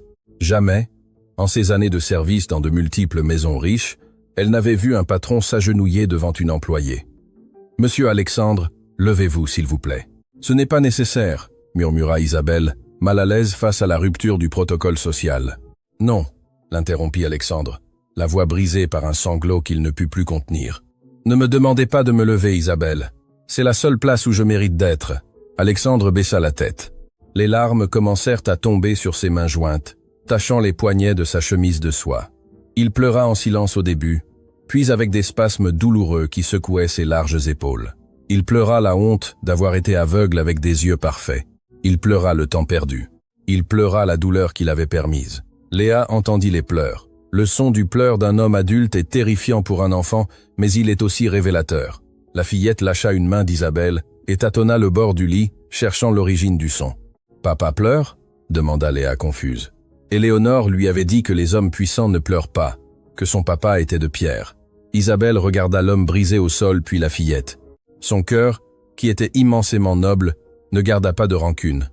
Elle comprit que le repentir d'Alexandre était sincère. « Oui, mon amour, ton papa est triste, » dit Isabelle doucement. « Parfois, les grands aussi se trompent et ont besoin de pleurer pour se nettoyer de l'intérieur. » Alexandre leva les yeux. Ils étaient rouges et gonflés. Il regarda Isabelle. Il ne vit pas la gouvernante. Il vit la mère dont sa fille avait besoin. « Pardonnez-moi, » dit Alexandre. Il ne s'adressa pas d'abord à Léa, mais à Isabelle. Il savait que pour atteindre sa fille, il devait d'abord valider sa protectrice. « Pardonnez-moi, Isabelle. Je vous ai humiliée, je vous ai accusée, je vous ai traitée comme une délinquante alors que vous étiez la seule loyale dans cette maison de mensonges. » Isabelle soutint son regard. Elle aurait pu profiter du moment pour lui reprocher, pour lui dire « Je vous l'avais dit », pour exiger une augmentation. Mais Isabelle ne fonctionnait pas ainsi. « Vous n'avez pas à me demander pardon, monsieur », dit-elle avec dignité. « Je suis adulte. Je supporte. Je sais qui je suis. Et Dieu sait ce que je fais. » Mais elle... Isabelle caressa les cheveux de Léa. Elle est une enfant. Elle s'attendait à ce que son héros la sauve, et son héros était trop occupé à regarder l'heure. Les mots furent des couteaux, mais Alexandre les accepta. C'était la vérité. Vous avez raison, murmura Alexandre. Il se tourna un peu sur ses genoux pour se retrouver face au visage de Léa. Il avait peur de la toucher. Il avait peur que s'il la touchait, elle recule comme elle l'avait fait avec Éléonore. Léa. Et sa voix trembla. Princesse. Léa tourna la tête vers sa voix. Son expression était un mélange de curiosité et de prudence. Papa, pourquoi Éléonore me frappait-elle? Demanda la fillette avec cette honnêteté brutale des innocents. Je suis méchante, je suis un fardeau, comme elle disait. Alexandre sentit son cœur se déchirer. Il inspira, tentant de stabiliser sa voix. Non, mon amour, non, par Dieu, non, dit Alexandre, approchant sa main tremblante pour effleurer la joue de sa fille. Léa ne s'écarta pas, mais resta immobile, tendue. Tu es la meilleure chose qui me soit arrivée dans la vie. Tu es parfaite. Le méchant, c'était moi. J'étais le fardeau parce que je n'ai pas su voir à quel point elle était mauvaise. Elle te frappait parce qu'elle est malade de l'âme, parce qu'elle a le cœur pourri. Pas toi, jamais toi. Alexandre prit la petite main de Léa, cette main petite et fragile, et la porta à ses lèvres. Il l'embrassa avec dévotion, la mouillant de ses larmes. Je te promets, Léa, je te jure sur la mémoire de ta maman que personne ne te fera plus jamais de mal. Jamais plus je ne te laisserai te sentir seul. Je serai là. J'apprendrai.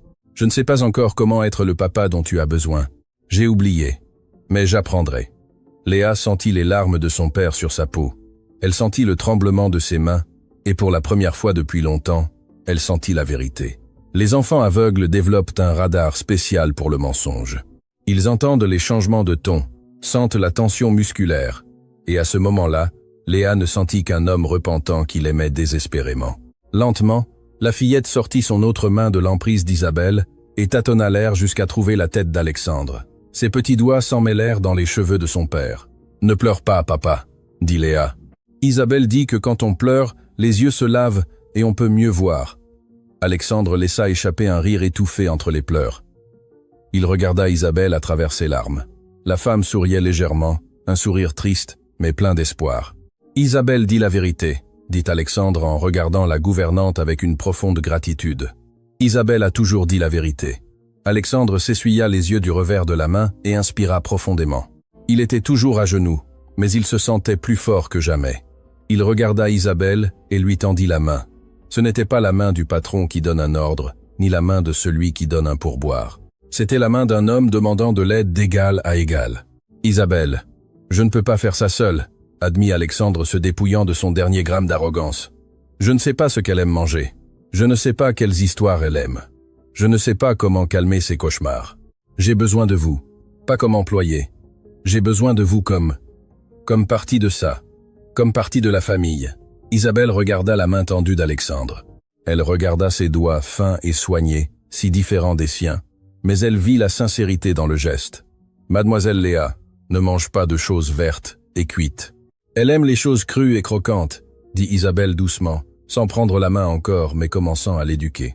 « Elle aime les histoires où les dragons ne meurent pas, mais deviennent amis des princesses. Et pour les cauchemars, il faut juste savoir qu'il y a quelqu'un à côté qui ne va pas partir. » Alexandre acquiesça, absorbant chaque mot comme s'il s'agissait de la leçon d'affaires la plus importante de sa vie. « Apprenez-moi, » demanda-t-il. « Apprenez-moi à être père, Isabelle.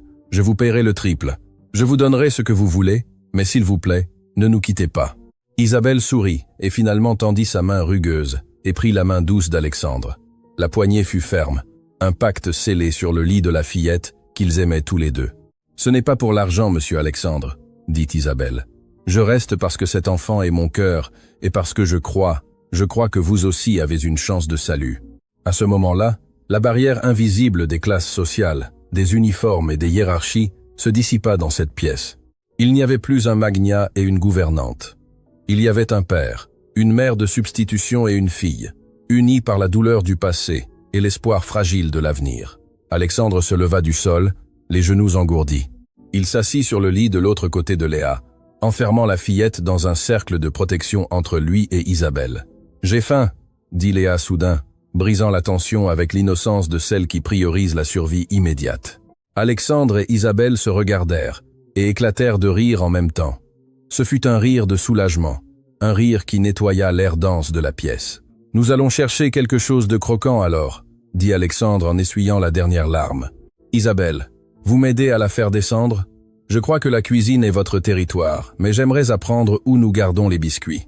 Avec plaisir, monsieur, dit Isabelle en se levant et en lissant son tablier, qui maintenant, aux yeux d'Alexandre, ressemblait à une cape de super-héroïne. Mais d'abord, il faut laver le visage de cette princesse. Tandis qu'Isabelle emmenait Léa à la salle de bain, Alexandre resta un instant près du lit. Il regarda ses mains vides. Il n'avait plus de fiancée. Il n'avait plus de bague. Il avait probablement perdu un couple d'associés pour avoir couru hors du bureau. Mais en entendant sa fille rire avec l'eau du robinet, Alexandre sut que pour la première fois de sa vie, il était immensément riche. Le point culminant émotionnel. 3 semaines s'étaient écoulées depuis l'expulsion d'Éléonore. Mais le temps dans le manoir Moreau semblait avoir changé de rythme. Ce n'était plus ce temps frénétique et corporatif marqué par l'agenda de M. Alexandre. Maintenant, c'était un temps lent, patient, dicté par les besoins de guérison d'une enfant de 7 ans. La scène se déplaça vers un couloir d'hôpital aseptisé et froid. L'odeur de désinfectant et le bourdonnement constant des machines de climatisation créaient une atmosphère de tension insupportable. Ce n'était pas une clinique privée de luxe où l'on sert du champagne en attendant. Alexandre avait choisi l'hôpital universitaire central, non par manque d'argent, mais parce que le docteur Arriaga y opérait. Une éminence en neuro-ophtalmologie qu'Éléonore avait écartée des mois auparavant, le considérant comme un médecin de classe moyenne qui ne comprendrait pas notre niveau. Alexandre marchait de long en large dans le couloir, usant la semelle de ses chaussures. Il avait retiré sa cravate il y a des heures.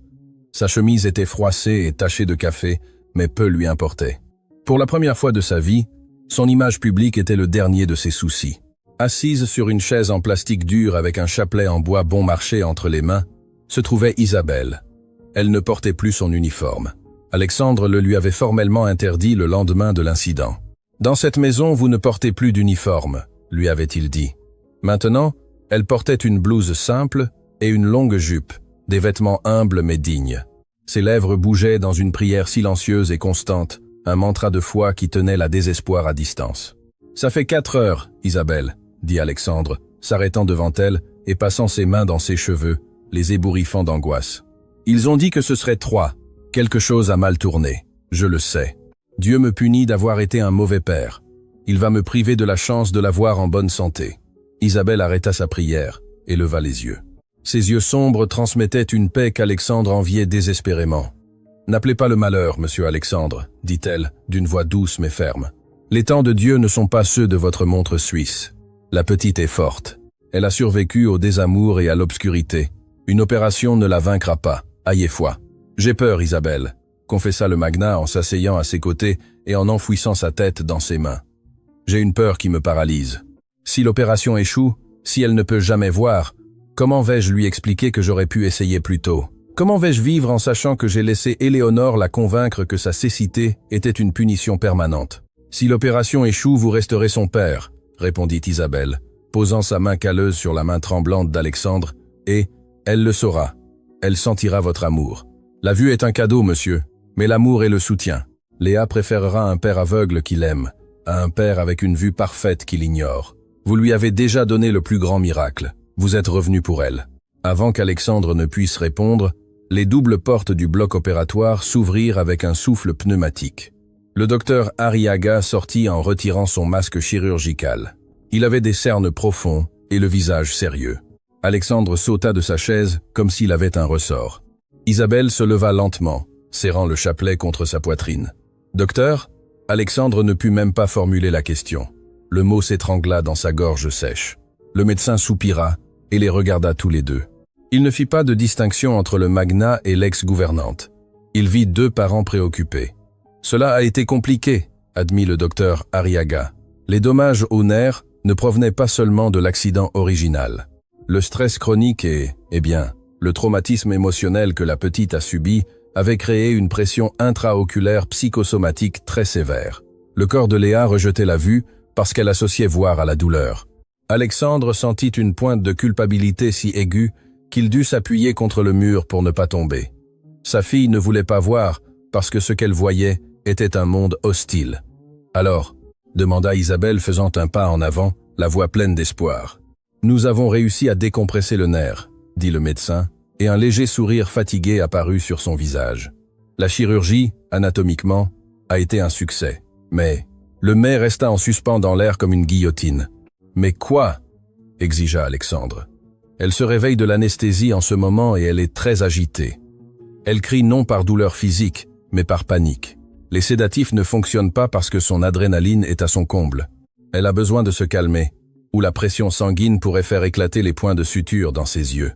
Si cela arrive, elle perdra la vue pour toujours en quelques minutes. Le médecin regarda fixement Alexandre.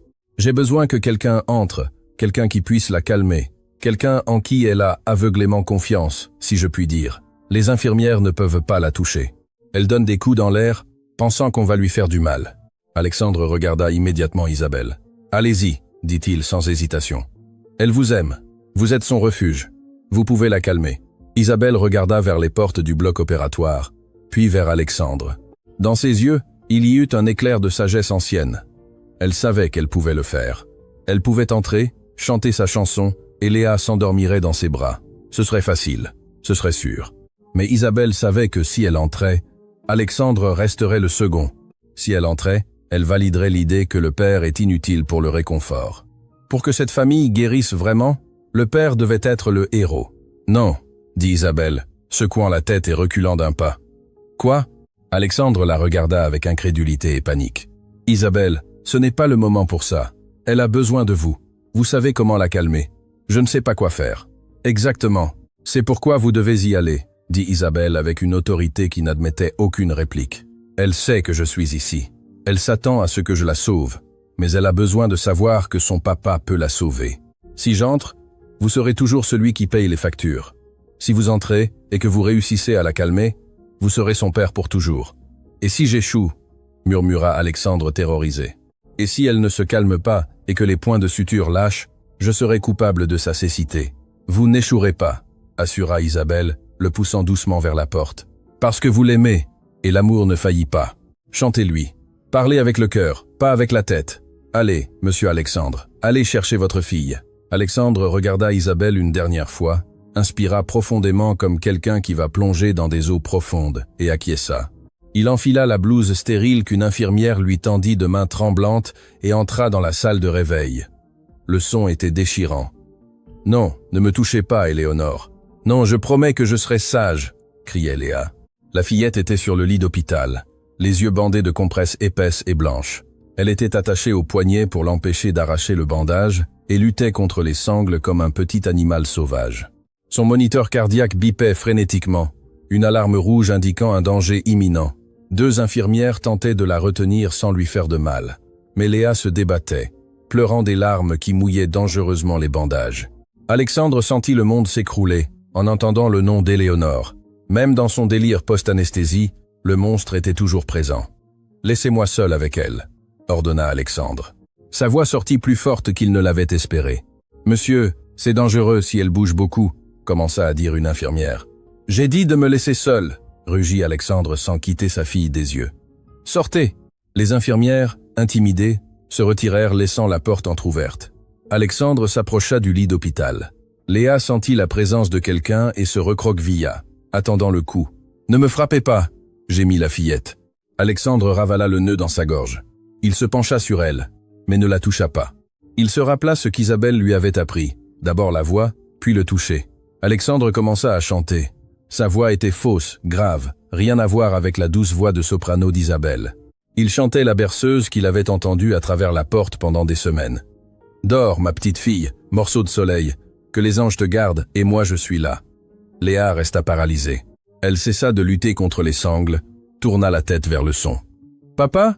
demanda-t-elle haletante. « Oui, ma vie, c'est papa. » Alexandre continua de parler, baissant le ton jusqu'à le transformer en un murmure hypnotique. « Éléonore n'est plus là. Éléonore est partie. Les monstres sont partis. Tu es à l'hôpital. Le docteur a réparé tes petits yeux. J'ai mal. J'ai peur. Il fait tout noir. » sanglota Léa, mais son rythme cardiaque commença à baisser. « Je sais, mon amour. Je sais. Mais tu n'es pas seul dans l'obscurité. Je suis là. » Alexandre posa sa main grande et chaude sur le front de la fillette. Cette fois, Léa ne se recroquevilla pas. Au contraire, elle poussa sa tête vers la main de son père, cherchant le contact. « Papa est là et je ne vais pas aller à une réunion. Je ne vais pas répondre au téléphone. Je vais rester là, debout, jusqu'à ce que tu me le dises. Et Isabelle? Demanda la fillette, sa voix devenant pâteuse sous l'effet de l'anesthésie, qui commençait maintenant à agir en baissant l'adrénaline. Isabelle est dehors et prie pour nous. Elle m'a dit d'entrer. Elle m'a dit que je devais prendre soin de toi aujourd'hui. Chante-moi encore la partie des anges, murmura Léa, sa respiration devenant lente et rythmée. Alexandre, l'homme qui avait conclu des contrats de plusieurs millions de dollars devant des conseils d'administration hostiles, sentit que c'était le moment le plus important de son existence. Il continua de chanter, caressant les cheveux de sa fille, tandis que le moniteur cardiaque passait de l'alarme rouge au rythme vert et constant de la paix. De la lucarne de la porte, Isabelle observait la scène. Une larme solitaire roula sur sa joue. Ce n'était pas de la tristesse, mais de la mission accomplie. Elle vit comment le père embrassait le front bandé de la fille et comment la fillette se rendait au sommeil confiante, en sécurité.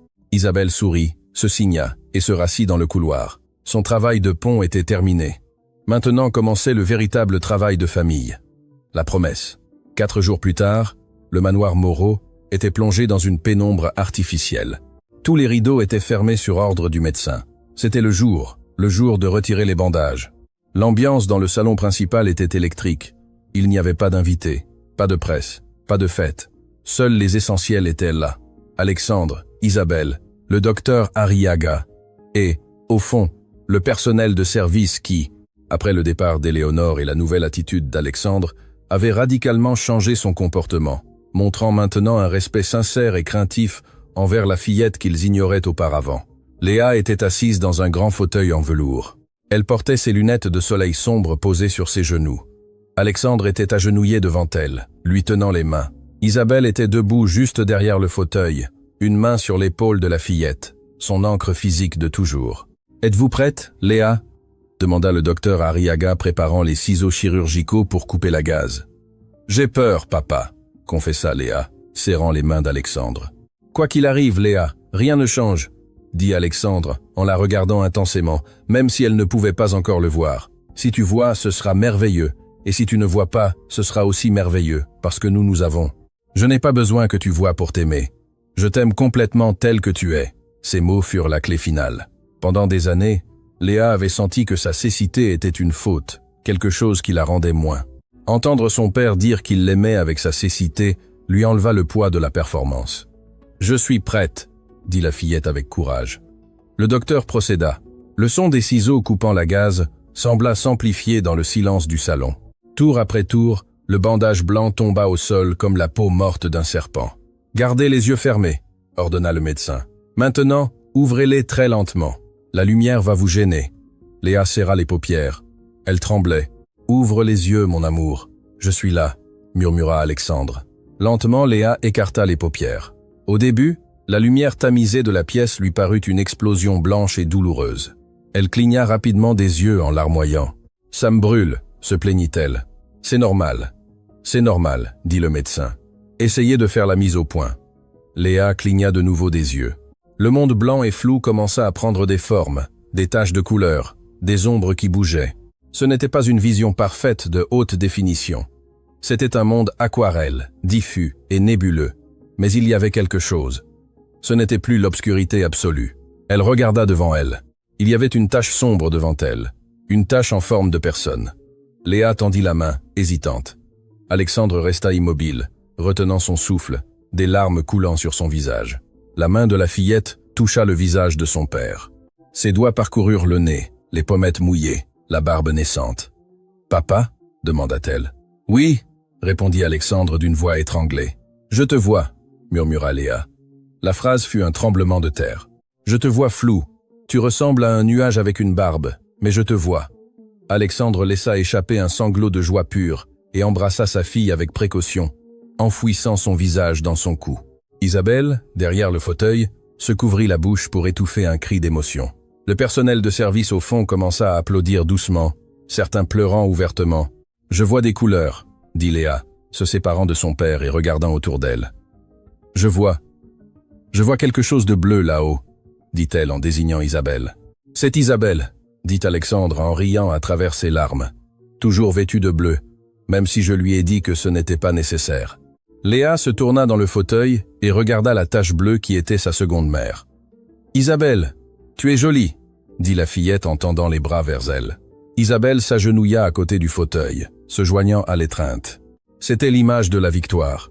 La médecine avait fait sa part, mais l'amour avait soutenu le patient. Une fois l'émotion initiale calmée et le docteur Arriaga ayant confirmé que la récupération visuelle serait progressive et nécessiterait beaucoup de thérapie, mais que le pronostic était excellent, Alexandre se leva, s'essuya les larmes et adopta une posture d'autorité, mais cette fois c'était une autorité bienveillante. Il fit signe au personnel de service de s'approcher. Cuisinière, jardinier, chauffeur et les 2 nouvelles bonnes qui avaient remplacé celles qui étaient les espionnes d'Éléonore. Tous formèrent un demi-cercle. « Je veux faire une annonce », dit Alexandre d'une voix claire et puissante. « Et je veux qu'elle soit absolument claire pour tous les employés présents et futurs de cette maison. » Alexandre marcha vers Isabelle et lui prit la main, l'obligeant à se tenir debout à ses côtés, au centre du salon, non pas derrière. Non pas sur le côté, mais au centre. « Isabelle ne travaille plus pour moi », déclara Alexandre. Un murmure de confusion parcourut le personnel. Isabelle regarda Alexandre avec panique. Allait-il la renvoyer maintenant que la petite allait bien ? « Monsieur », commença à dire Isabelle. « Isabelle ne travaille plus pour moi », répéta Alexandre en souriant. « Isabelle travaille avec moi. À partir d'aujourd'hui, Isabelle est la gouvernante de la maison et la tutrice légale désignée de Léa en cas de mon absence. Elle a autorité absolue sur le fonctionnement de ce foyer. Si elle dit qu'il fait jour, il fait jour, même s'il est minuit. Compris ? Le personnel acquiesça vigoureusement. Le message était clair. Manquer de respect à Isabelle, c'était manquer de respect au propriétaire. Alexandre se tourna vers Isabelle et sortit une enveloppe de sa poche. Ce n'était pas une enveloppe de licenciement. C'était des papiers légaux. « J'ai créé une fiducie pour Léa », expliqua Alexandre en baissant la voix pour que seules Isabelle et la fillette l'entendent. « Et j'y ai mis une clause. Vous en êtes la co-administratrice. J'ai assuré votre avenir, Isabelle. Non pas comme paiement, mais comme justice. Vous n'aurez plus jamais à vous soucier de l'argent, ni vous ni votre famille au village. Vous avez gagné votre place à cette table, non par le sang, mais par la loyauté. » Isabelle regarda les papiers puis Alexandre. Elle ne savait que dire. Toute sa vie, elle avait servi, baissé la tête, était invisible. Et maintenant cet homme lui donnait une place d'honneur. « Je veux juste prendre soin de la petite, monsieur, » dit-elle humblement. « Et c'est ce que vous ferez. Mais vous le ferez en tant que maîtresse de maison, pas en tant que gouvernante, » dit Alexandre. Puis, avec une lueur malicieuse dans les yeux, il ajouta. « Et s'il vous plaît, brûlez ces vieux vêtements. Demain, nous irons faire les magasins, tous les 3. Léa a besoin de nouvelles lunettes. Et vous avez besoin de robes à la hauteur de votre âme. » Léa, qui écoutait tout avec un sourire radieux, tâtonna jusqu'à trouver la main de son père et la main d'Isabelle. Elle les unit dans ses genoux. « Maintenant, nous sommes une équipe », décréta la fillette. Alexandre regarda ses mains unies. La main d'un magnat, la main d'une enfant aveugle qui commençait à voir la lumière, et la main d'une femme paysanne, qui leur avait appris à voir la vérité. « Oui, mon amour », dit Alexandre ressentant une paix qu'aucune fusion d'entreprise ne lui avait jamais donnée. « Nous sommes la meilleure équipe du monde. » La promesse du titre s'était accomplie. Non seulement le père avait sauvé la fille de la belle-mère maléfique, mais la gouvernante avait sauvé le magnat de sa propre cécité. La maison, auparavant froide et silencieuse, était maintenant remplie de lumière. Non seulement celle qui entrait par les fenêtres, mais celle qui irradiait ses habitants. La résolution finale et épilogue, sous-partie 1. La chute du masque. 3 mois après l'opération, le scénario changea radicalement. Nous n'étions plus dans la chaleur du foyer Moreau, mais à l'entrée froide et exclusive du cercle des élites des hauts plateaux, l'épicentre de la haute société de la ville. Un lieu où l'apparence est tout, et où Éléonore régnait autrefois comme une reine des abeilles. Éléonore arriva en taxi. Sa voiture de sport avait été saisie des semaines auparavant. Elle portait une robe de marque, mais d'une saison passée. Et si l'on regardait de près, on remarquait l'usure de l'ourlet. Sa posture, cependant, restait hautaine. Elle tentait de projeter l'image que tout allait bien, que la rupture avec Alexandre n'était qu'un temps et qu'elle restait intouchable. Elle marcha vers la réception le menton haut, ignorant les murmures des dames qui prenaient le thé sur la terrasse. « Bonjour Raymond », dit Éléonore au réceptionniste essayant de passer sans s'arrêter vers le salon principal. « Je vais à ma table habituelle. » Le réceptionniste, un homme âgé qui l'avait toujours salué avec une révérence, cette fois ne bougea pas. Il s'interposa sur son chemin avec une expression de malaise professionnel. « Désolé, mademoiselle Éléonore, vous ne pouvez pas passer. » Éléonore s'arrêta net avec un sourire figé qui n'atteignait pas ses yeux. « Pardon. Je crois que je ne vous ai pas bien entendu. Je suis membre honoraire. Mon fiancé, Monsieur Moreau, est le propriétaire de la plus grande action corporative de ce club. Monsieur Moreau n'est plus votre fiancé. » Une voix grave retentit derrière elle. Éléonore se retourna. Alexandre était là, mais il n'était pas vêtu de vêtements de tennis ou de tenue décontractée de club. Il portait un costume impeccable, sombre, de coupe sévère.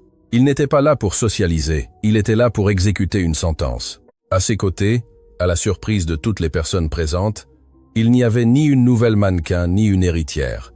Il y avait l'avocat principal de sa firme avec une mallette en cuir épais. « Alexandre ?» Éléonore tenta d'adoucir son visage, cherchant cette vulnérabilité qu'elle manipulait habituellement. « Mon amour, que je suis contente de vous voir. Tout cela a été un horrible malentendu. Je vous ai appelé, mais je crois que votre secrétaire a mal mon numéro. » Alexandre la regarda avec une indifférence qui faisait plus mal que la haine. « Ma secrétaire a des ordres stricts de bloquer tout contact avec vous, et Raymond a des ordres de révoquer votre accès. L'action du club était à mon nom, Éléonore, et comme vous n'êtes plus la future Madame Moreau, vous n'avez plus accès. » Éléonore regarda autour d'elle. Les dames du thé avaient cessé de faire semblant et regardaient maintenant ouvertement, murmurant entre elles. L'humiliation publique, sa plus grande peur, se matérialisait. « Vous ne pouvez pas me faire ça », siffla Éléonore en baissant la voix en s'approchant de lui. « Vous allez me détruire socialement. Vous savez ce qu'ils diront ? Ils diront la vérité, répondit Alexandre avec calme. Ils diront que vous avez tenté d'abuser d'une enfant handicapée et que vous avez été expulsé pour cela. C'est un mensonge. Vous n'avez pas de preuves, cria-t-elle perdant son calme. Alexandre fit un geste à son avocat. L'homme ouvrit la mallette et en sortit une épaisse enveloppe scellée du logo du tribunal. Preuve ? Alexandre prit l'enveloppe et la lui tendit. Voici la notification de la plainte. Elle inclut le témoignage médical du docteur Arriaga sur les blessures chroniques de Léa, le témoignage sous serment de 3 employés que vous avez renvoyés injustement et qui sont maintenant revenus travailler pour moi, et, oh oui, le rapport de vos dépenses. Il s'avère que l'argent pour la charité que je vous donnais allait à vos comptes personnels à l'étranger. Cela s'appelle une fraude, Éléonore, et c'est la prison. Éléonore pâlit. Ses mains tremblèrent en tentant de saisir l'enveloppe, mais celle-ci lui glissa et tomba au sol, aux pieds d'Alexandre. « Alexandre, s'il vous plaît », supplia-t-elle en tombant à genoux, non par repentir mais par désespoir. « Je n'ai rien. Mes cartes sont annulées. On va me prendre l'appartement. Si vous me poursuivez, vous me coulez. Ayez pitié. Nous étions un couple. » Alexandre la regarda de haut. Il se rappela le moment où il s'était agenouillé devant Isabelle et Léa. Cela avait été un acte d'amour et d'humilité. Cela, voir Éléonore agenouillée pour de l'argent, était un acte de pathétique. « La pitié, » dit Alexandre froidement. « Je vous la donne en ne vous mettant pas en cellule aujourd'hui même. Vous avez 24 heures pour quitter la ville. Si je vous revois près de ma fille, d'Isabelle ou de ma maison, la plainte pour fraude se transformera en une plainte pénale pour tentative de coups et blessures graves sur mineurs. Et croyez-moi, j'ai les ressources pour m'assurer que vous passiez le reste de votre jeunesse derrière les barreaux. » Alexandre se retourna, lui tournant définitivement le dos. « Alexandre, vous ne pouvez pas me laisser comme ça !» cria Éléonore, pleurant des larmes de rage. Alexandre s'arrêta une seconde et tourna la tête. « Vous avez raison, je ne devrais pas vous laisser comme ça. Je devrais vous remercier. » Éléonore leva les yeux confus et pleines d'espoir. « Grâce à votre cruauté, » dit Alexandre. « J'ai appris à apprécier la bonté. Grâce à votre avidité, j'ai découvert qui était la véritable reine de ma maison. Au revoir, Éléonore. Que vous trouviez une âme, car la beauté vous quitte déjà. » Alexandre quitta le club d'un pas ferme. Derrière lui, Éléonore resta seule au sol, entourée de murmures et de regards de mépris, tenant une enveloppe légale qui était la pierre tombale de sa vie superficielle. La justice divine était arrivée, non pas avec la foudre, mais avec la signature d'un père qui n'avait plus peur. Sous-partie 2. Le jardin de la vérité. La scène changea pour le jardin du manoir. Le même endroit où la partie avait commencé était maintenant méconnaissable. Là où il y avait auparavant une pelouse millimétrée et des statues froides qu'on ne pouvait pas toucher, il y avait maintenant de la vie. Il y avait une balançoire accrochée à la branche du chêne centenaire. Il y avait des jouets dispersés, et surtout, il y avait des fleurs, non pas des fleurs de concours, mais des fleurs sauvages, colorées et désordonnées. Léa était assise sur l'herbe. Elle ne portait plus de lunettes noires, mais des lunettes de vue à monture rose vif. Sa vision n'était pas parfaite. Elle voyait toujours le monde un peu flou, comme une peinture impressionniste, mais elle voyait les couleurs et c'était suffisant. Isabelle était à ses côtés, les mains pleines de terre, lui apprenant à transplanter des pétunias. « Cince la racine, ma petite », disait Isabelle guidant les mains de Léa. « Tu dois la traiter avec tendresse pour qu'elle prenne dans la nouvelle terre. Si tu la serres trop fort, elle a peur et ne grandit pas, tout comme les gens. » Alexandre observait la scène depuis la terrasse avec une tasse de café à la main. Il ne portait plus de costume. Il était vêtu d'un pantalon en lin et d'une chemise retroussée. Il avait l'air plus jeune, plus vivant. Il posa la tasse et marcha vers elle, s'asseyant directement sur la pelouse, sans se soucier des tâches. « Avez-vous besoin d'aide, mes jardinières les plus jolies du monde ?» demanda Alexandre. Léa leva la tête et sourit. Ses yeux, auparavant perdus, cherchaient maintenant et trouvaient le visage de son père. « Papa, Isabelle dit que ces fleurs s'appellent des joies, » dit Léa enthousiaste. « Elle dit que si nous en prenons bien soin, elles ne sont jamais tristes. »« Isabelle en sait beaucoup sur les joies, » répondit Alexandre, en regardant la femme qui avait sauvé sa famille. « Elle a apporté la joie dans cette maison quand il n'y avait que le silence. » Isabelle rougit et s'essuya les mains sur un torchon. « Je fais juste ce qu'il faut faire, monsieur, » dit-elle avec son humilité caractéristique. Alexandre devint sérieux un instant. Il prit l'une des mains sales d'Isabelle et l'une des mains de Léa. « J'ai quelque chose pour vous, » dit Alexandre. Il sortit 2 petites boîtes de sa poche. Ce n'étaient pas des boîtes à bijoux coûteuses. C'étaient des boîtes en bois sculptées à la main. « Pour Léa, » dit-il en lui tendant la première. La fillette l'ouvrit maladroitement. À l'intérieur, il y avait un collier avec un pendentif en forme d'œil ouvert fait d'argent simple. « C'est un rappel, » expliqua Alexandre. « Pour que tu n'oublies jamais que, même si parfois tu vois flou, ton cœur voit toujours clair, et pour que tu saches que papa veillera toujours à ce que rien de mal ne t'arrive. » Léa se pendit immédiatement le collier, radieuse. « Maintenant vous, Isabelle, » dit Alexandre en lui tendant la seconde boîte. Isabelle hésita. « Monsieur, ce n'est pas nécessaire. Vous m'avez déjà donné la fiducie, le poste, les vêtements. Ouvrez-la, insista-t-il. Isabelle ouvrit la boîte. À l'intérieur, il n'y avait pas de bijoux. Il y avait une clé. Une vieille clé en fer forgé. « Qu'est-ce que c'est » demanda-t-elle confuse. « C'est la clé originale de cette maison, » dit Alexandre. « Je l'ai trouvée dans le bureau de mon grand-père. Pendant des années, j'ai eu la copie. Éléonore avait la copie. Les gardes avaient des copies. Mais celle-ci est la clé maîtresse, celle qui ouvre toutes les portes, de l'entrée au grenier. » Alexandre serra la main d'Isabelle sur la clé. « Je veux que vous l'ayez, parce qu'une maison n'est pas un foyer par les briques. C'est un foyer par celui qui garde la chaleur à l'intérieur. Vous êtes la propriétaire morale de ce foyer, Isabelle. Sans vous, ce n'est qu'un musée vide. Avec vous, c'est une famille. » Isabelle, la femme qui avait supporté des humiliations, qui avait été accusée de voleuse, regarda la clé dans sa main. Elle pleura, mais cette fois, ce n'étaient pas des larmes de douleur ni d'impuissance. C'étaient des larmes d'appartenance. « Je promets de prendre soin de vous, » dit-elle d'une voix brisée. « Je promets que cette clé n'ouvrira jamais la porte au mal. » Léa se jeta sur eux, les embrassant tous les deux, les salissant de terre, créant un mélange de rire et de larmes sous le soleil du soir. Sous-partie 3, épilogue. 1 an plus tard. L'écran s'estompe au noir, et un texte apparaît. 1 an plus tard. L'image s'ouvre sur un salon de fête rempli de ballons et d'enfants qui courent. C'est le 8e anniversaire de Léa, mais ce n'est pas une fête mondaine et guindée, c'est une vraie fête. Il y a des piñatas, il y a un gâteau au chocolat maison fait par Isabelle, bien sûr, et il y a de la musique joyeuse.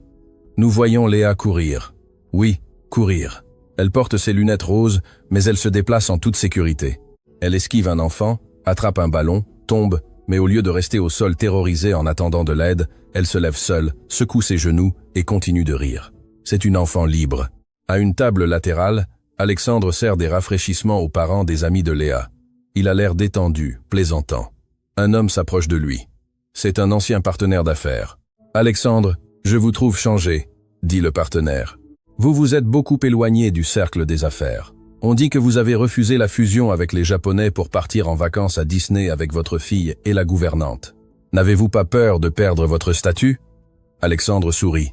Il regarde là où Léa souffle les bougies du gâteau avec Isabelle à ses côtés, tenant le plateau et chantant plus fort que quiconque. « Statut ?» demande Alexandre comme si le mot était une langue étrangère. « Mon ami, regardez ça. » Il désigne sa fille qui vient de barbouiller de meringue le nez d'Isabelle, provoquant le rire bruyant de la femme. Avant, j'avais des millions à la banque et je rentrais dans une maison vide où ma fille avait peur de moi. Maintenant, j'ai moins de zéro sur le compte. Mais quand je rentre à la maison, il y a du bruit, il y a du désordre et il y a de l'amour. Je n'ai pas perdu de statut, j'ai gagné la vie. Alexandre laisse l'associé et marche vers le centre de la fête. Léa le voit et court vers lui. « Papa, Isabelle dit que si je casse la piñata, je gagne le gros lot. » Alexandre la soulève dans ses bras et la fait tourner. « Tu as déjà le gros lot, princesse. Et moi aussi. » Isabelle s'approche d'eux, le visage illuminé par le bonheur. Alexandre la regarde. Il n'y a pas de romance forcée. Ce n'est pas nécessaire. Il y a quelque chose de plus profond. Il y a un respect absolu, une camaraderie sacrée. Ce sont des coparents, des compagnons de bataille. « Prête pour la photo ?» demande Alexandre. Isabelle acquiesce et se place à ses côtés. Le photographe de la fête crie « Dites, famille, famille !» crient les trois à l'unisson. Le flash de l'appareil photo se déclenche, figeant l'instant. L'image se transforme en une photographie en noir et blanc sur la cheminée. La caméra s'éloigne lentement de la photo. Nous voyons le salon en silence, mais c'est un silence chaleureux. Il y a des jouets sur le sol. Il y a un pull d'Alexandre sur le canapé à côté d'un châle d'Isabelle. La maison respire. Voix off d'Alexandre. Pensée finale. Je croyais qu'être aveugle, c'était ne pas voir la lumière, mais je me trompais. Être aveugle, c'est voir les gens et ne pas reconnaître leur valeur. Ma fille a retrouvé la vue, mais c'est moi qui ai vraiment appris à voir. Et ce que je vois maintenant est parfait.